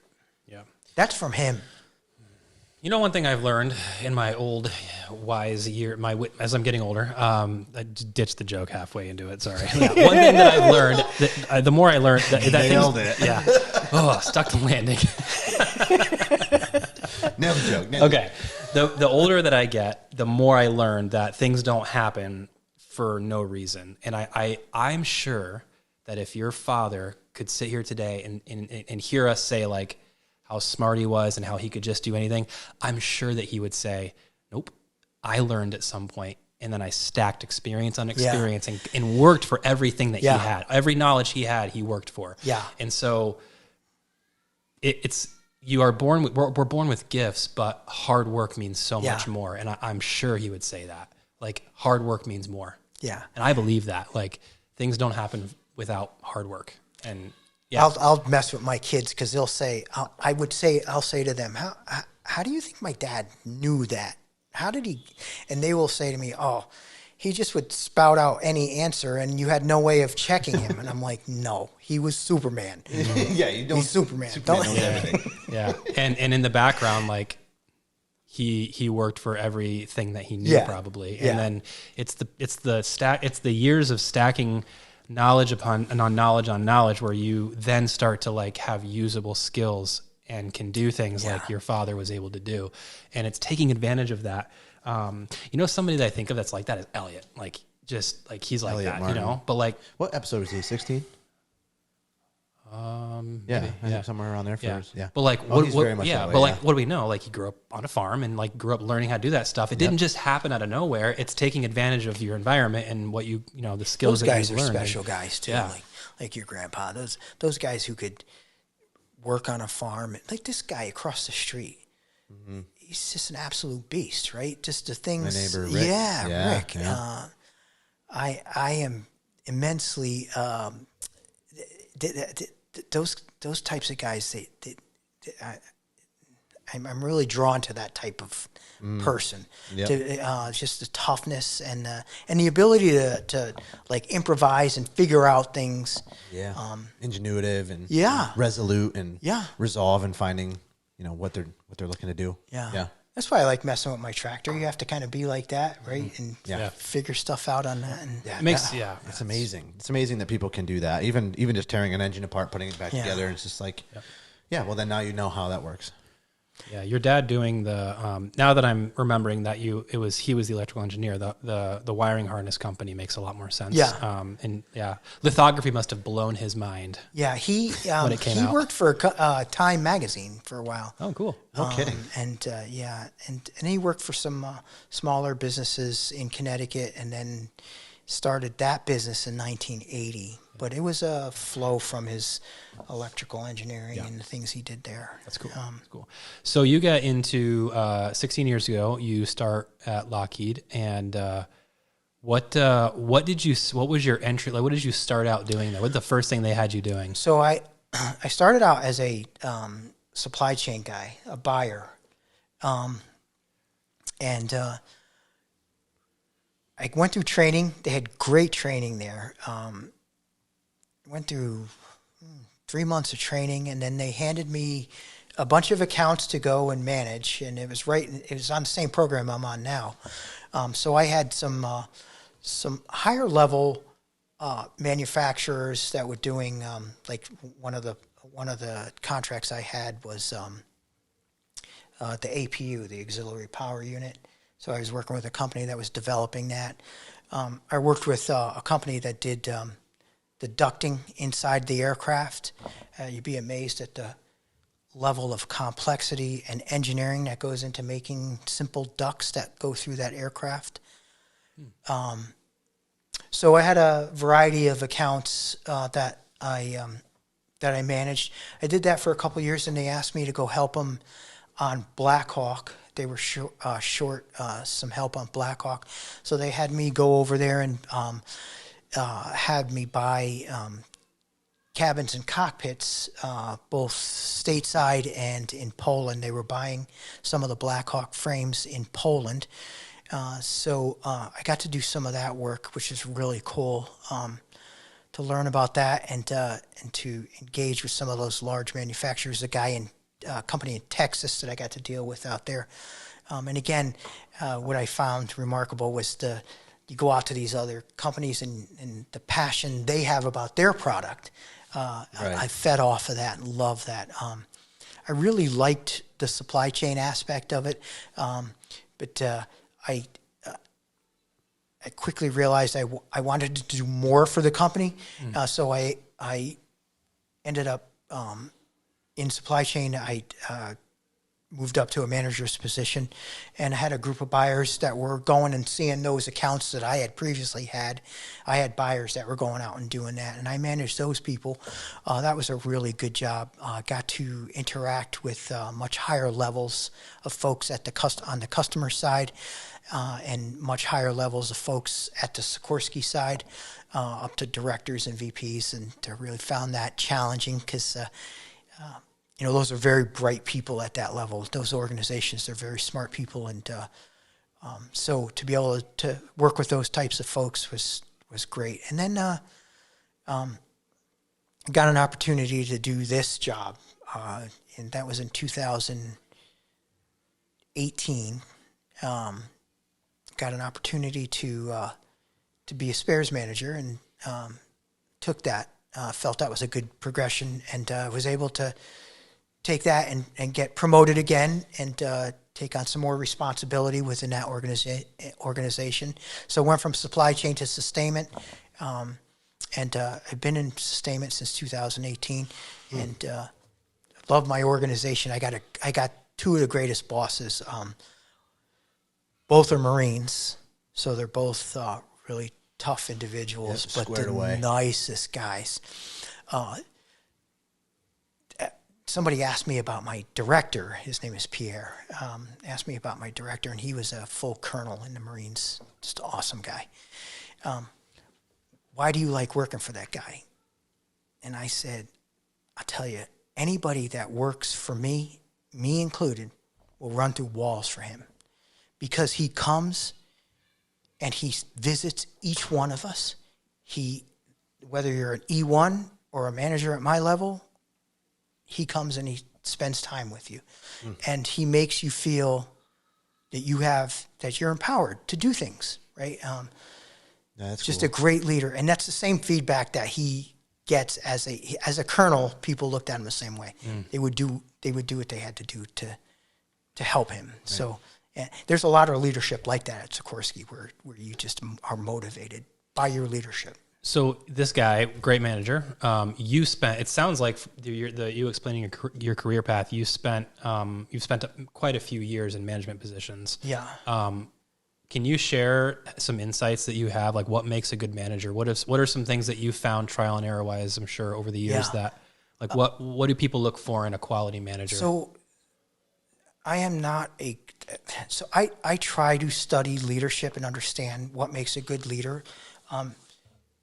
If you ask me who the prototypical leader is and what leadership is, all you have to do is read anything about Washington. So I've studied him and tried to take some, certainly I'm not Washington, but take some things out of how he led. And what he would do is he would not micromanage. There's no micromanaging. There's empowering your people, giving them the runway that they have earned, and let them go, and maybe give them a little bit more, right? Let them go and perhaps fail and learn from it, but don't micromanage. If you're going to lead people, and I don't know how many people you have working for you, hopefully you have many people working for you at some point in your career, but don't micromanage them, right? Surround yourself with people that are good. And if you figure out early that they're not, get them out, right? Don't hang on to someone who's not productive and not helping your organization move forward. Don't carry people along with you. I have found that is a disaster, right? To have someone on your team that is not performing, it never works. The number one thing I can tell you, and again, I'm not a great leader, but I try to study and try to be better all the time, is don't micromanage your people. Empower them. Let them go and do and learn and fail, right? And then go back and do better. Correct. Right? How do you, so on the letting them fail part, how do you go in and help them pick up the pieces without, hurting them? What does that look like? It's a conversation and an I don't want to use the word interrogation, but it's a conversation. It's a probing kind of conversation, and it's steps to get there. Hey, this happened. Why did this happen? Okay, but okay, so you got to this point. Why did that happen? What's the next? So piecing those steps together until and a lot of times you'll get it from a young employee, especially. You'll get oh yeah, that's where that decision went bad. And when, as a leader, that's where you go, okay, they got it. They got it. And I did my job today. Mm-hmm. I earned my check today. That's cool. Right. So, great. And I have young people that work for me. I love that part of the job. Love young people coming up, and I have very talented young people that work for me. So, and there's a lot of things that they can run circles around me on. You get into the different aspects of the administrative part of our jobs, the transactional part of our job. I don't know what the hell they're doing, right? But and they're brilliant at some of that stuff.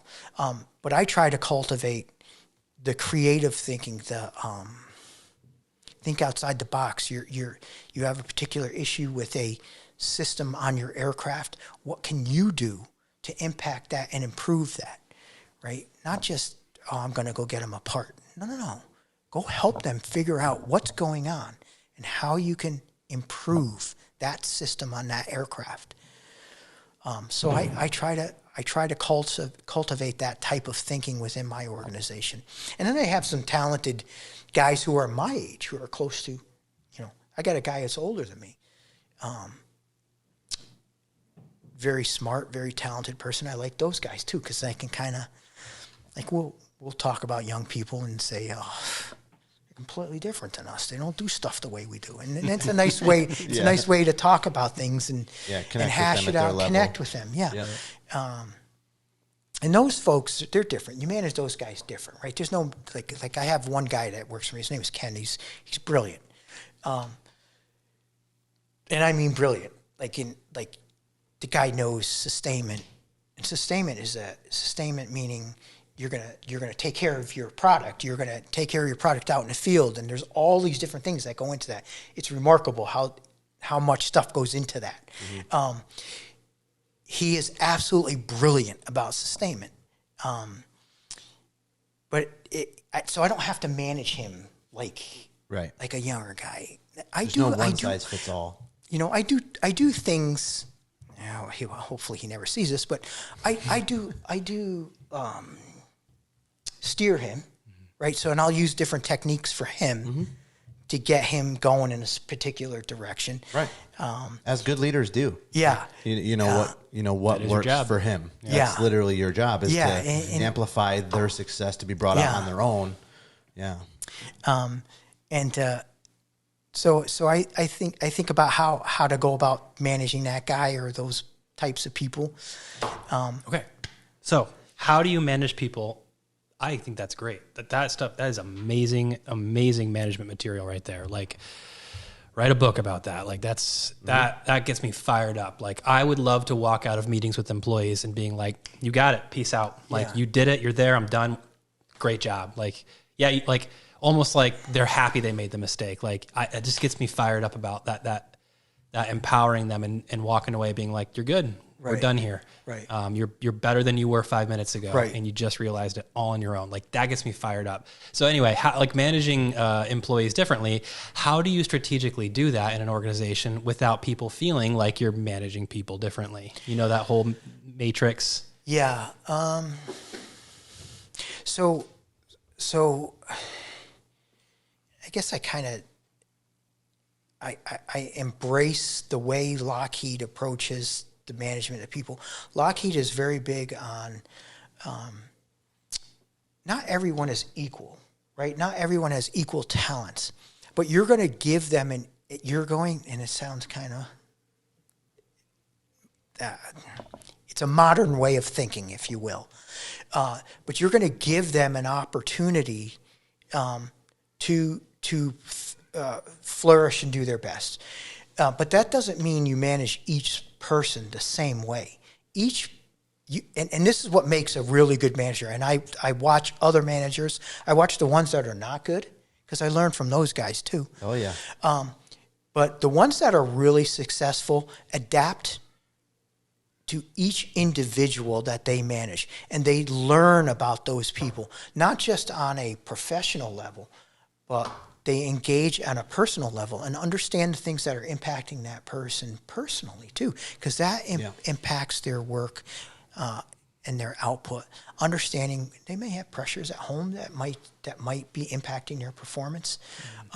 So I don't know if I got to your question, but each one of them, it's an individual approach. The ones, the managers that are not successful are the ones that take a single approach to all employees. Yeah, is that laziness or is that just bad strategy or? It's old school strategy. Okay. It's a little nearsighted. It's old school. Sikorsky, the old school Sikorsky was ruthlessly pounding your employee to do their job. Lockheed is nothing like that, right? So Lockheed was a culture shock to a lot of old school Sikorsky guys. And there were some successful, obviously, it was a successful company. Wow, a little Stockholm syndrome there, like I getting treated better but not liking it.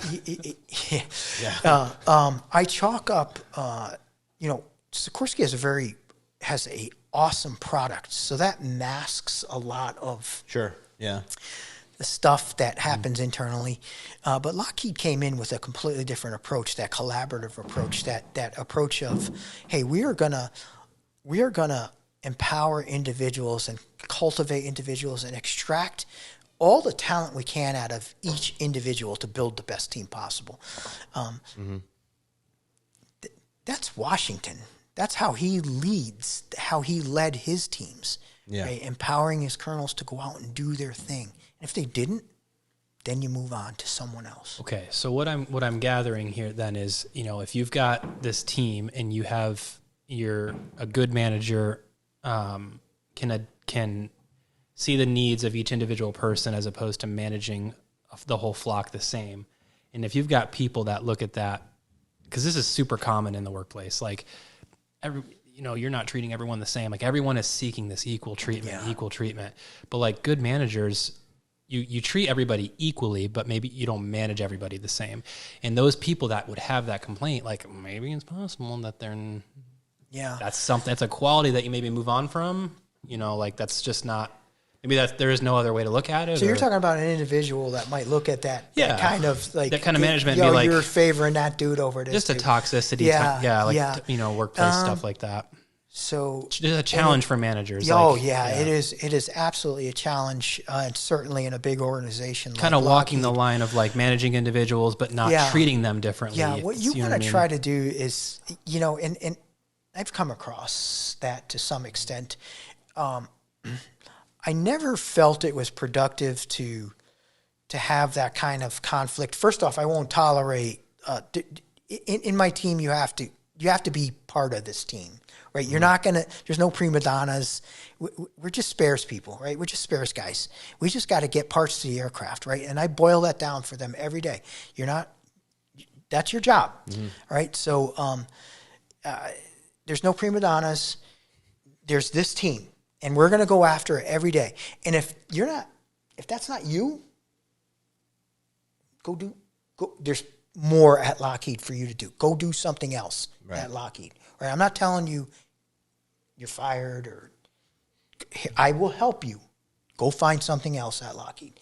But that's not how it's going to work here, right? And that is the culture at Lockheed is go do something. If it's not right for you, they'll help you, right? If you're talented, they will help you. Right. Now, if you're just toxic, you're out. They'll get rid of you.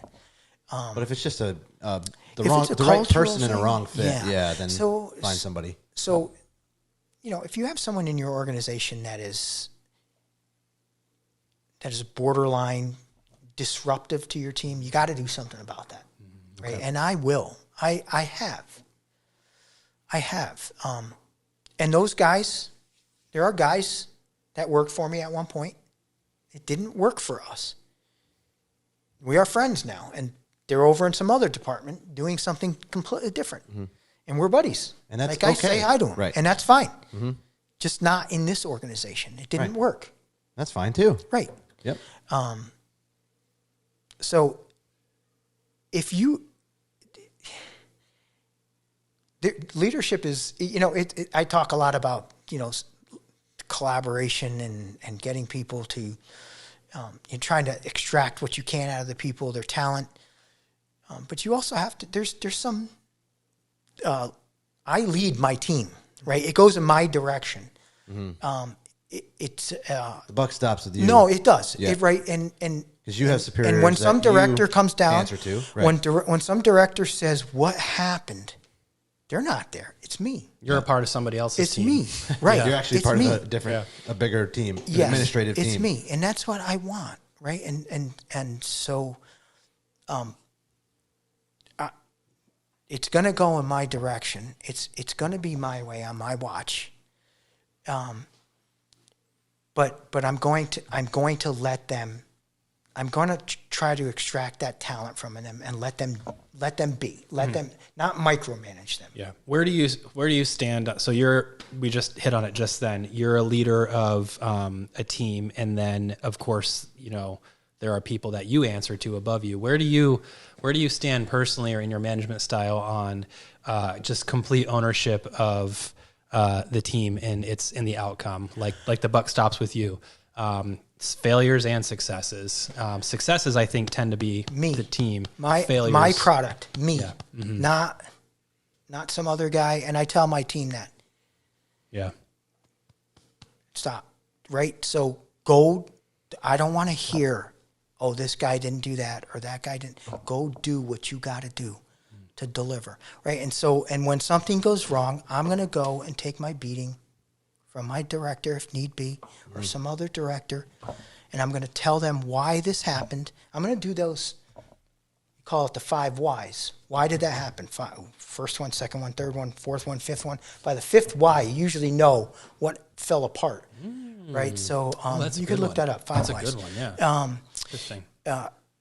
I'm going to go through that progression with my leadership and tell them what happened and what I'm going to do to fix that problem. Mm-hmm. And ultimately, it's a shortcoming on you. You take the responsibility for your team. So when something goes wrong, it has to do with you. And it's like, do you take the blame for something that somebody underneath you didn't come through on? And then how does that impact the rest of your team? And I do. I'm very protective of my team. If I think someone's not doing a good job, my strategy with that is to go move them on, to have them go do something else. Yeah, find the piece. But if they do something wrong, make a mistake, and the outcome of that is some problem down the line that some director caught wind of, they're not getting beat. Right. I have to. Yep. Have you read either of Jocko Willink's books, Extreme Ownership or The Dichotomy of Leadership?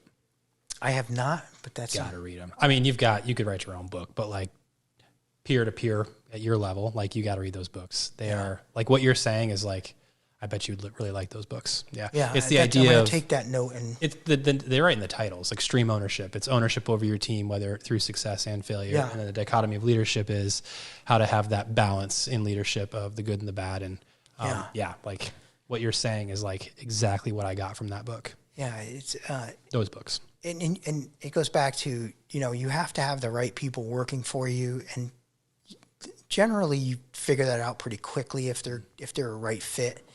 I'm very fortunate right now that I have a very good team that's been with me for a while.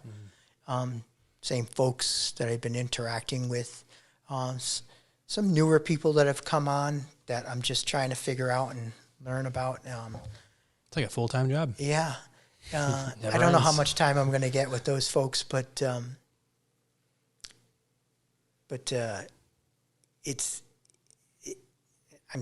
trying to figure those folks out, and just see if they're a good fit for our organization.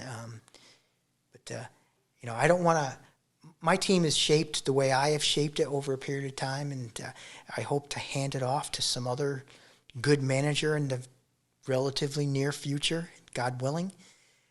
And so I don't want to continue to shape it in a way that someone might take it in a different direction. I want to kind of give them something to start with that they can shape in their own way. That's very wise. Yeah. That's cool. And they'll feel the downstream effects of your leadership too, through your team, and the culture that they have, and how they perform their job and stuff like that. My legacy there, I hope, will be that I built some good processes that work well, that support that help us support the aircraft a little bit better, and that I was able to mentor some younger folks and some folks that came through my organization go on and do some really good stuff and get promoted, and hopefully 10 years from now I maybe make a visit and see some director that worked for me. That's the kind of legacy that I'd like to leave. So we'll see what God brings and what happens. You speak with a lot of passion. As soon as we started talking about management, you lit right up. Yeah, it's a good leader. I love that part of the job. Are you a people person? Is that why, or you just found you had strengths in management and leadership? Like you keep saying you're not a leader, but that doesn't sound like the case. Is it just a strength that you found, or do you just love working with the people, or both? It's a great question. I never really thought of what part of it I like. I like mentoring. I like, where people will say, where I can have an influence on someone that might help their career in some way. I really like that part of it. I don't know. It's a hard question. Mentoring people is... It's a hard question. I think the thing I will tell you, I contemplate my retirement, and one of the things I will absolutely miss is leading a team. And coming in every day, energized to go do something, hopefully something good that day, and for your team to support you and to support and to do the, to get them to perform at a high level. I'm going to miss that part of it for sure. Managing people is not easy. It's like having a large group of people rely on you, and to go into work every day and have a level of passion for it, as opposed to it being this burdensome responsibility that weighs on you. The fact that you can go in and it's something that you enjoy and have a passion for, I think that means that you were the right person for that job. Yeah. To maintain that for however many years in your 16-year career. I'm in this spot now for it's coming up on, it'll be 7 years. Yeah. Okay. So people relying on you, it's a huge responsibility. And you can take it one of two ways. It can be like this weight that you don't know how to deal with and overcome. It's people are relying on me. Or you can attack it with vigor, and that's how you do it. And that's super impressive to me. Yeah. Sometimes I wish I had more runway there at Sikorsky. I wish instead of, no pun intended. I wish I had done, maybe started 10 years earlier. I think I could have done even, maybe done some other things. And, But I'm grateful for what I have. Yeah, it sounds like your life went have. exactly the way it was supposed to. Yeah, that's cool. Something that you need to know about you is that you're also a very conscientious person. And so you want to do everything well, and you want to do it the right way. Yeah. And that is going to cascade to the people who work with you. And if your focus is on seeing them succeed, well, that just brings everybody to a new level. Right. Any good leader, that's kind of a quality that you'd see. Yeah. General Washington would be a great example. Yeah. Before we wrap up, I just want to highlight a couple things. We talked about, some of your growing up days, some family dynamics with your dad and your mom, and then how that translated into how you see parenting, and then even further into your relationship and your wife. There's so much good stuff here that we were able to get to. But to the broader picture of kind of focusing on what's next, that's got to be a difficult thing, especially when a fair bit of your identity has been what you do. Yeah. Do you think that that's going to be difficult to kind of transition out of that and into focusing on other things? And the other question, kind of piggybacking off of that, is what's next, and what are you looking forward to for the next phase? I'll tell you what I'm looking forward to most of all is spending time with my wife. She is, I told you before, she's a remarkable woman. I can't wait for that part of it. It's just to be able to, we have some things that we would like to do together, from big things to little things. And we are really, really excited about that part of being able to spend that time together. And we want to do it while we are still somewhat vibrant and young. And so I'm really excited about that part of it. She is, I talked about my dad and my mom, and talk about my kids, but she obviously is the most important person in my life.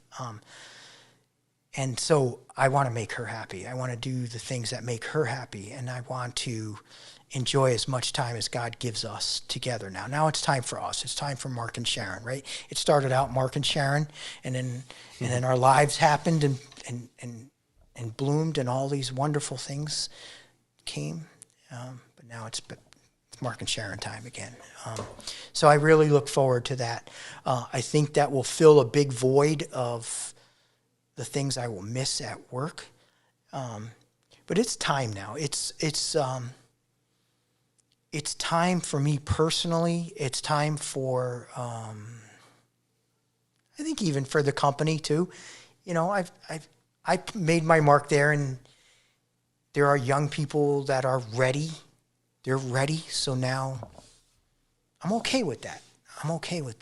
And, I want to walk out like Jeets walked out, right? I want to drive in the winning run, and I want to walk off. Mm-hmm. I don't want to be that guy that, his last season he batted 180. That's not me. So I don't want to. There's a lot of guys that hang on there. They hang on, and they're not productive. And that's not going to be me. Yeah, and probably a lot of times because of a fear of this. When you make something that you do for work so much part of your identity, then it's not like it's even an option to leave, because then you don't know who you are anymore.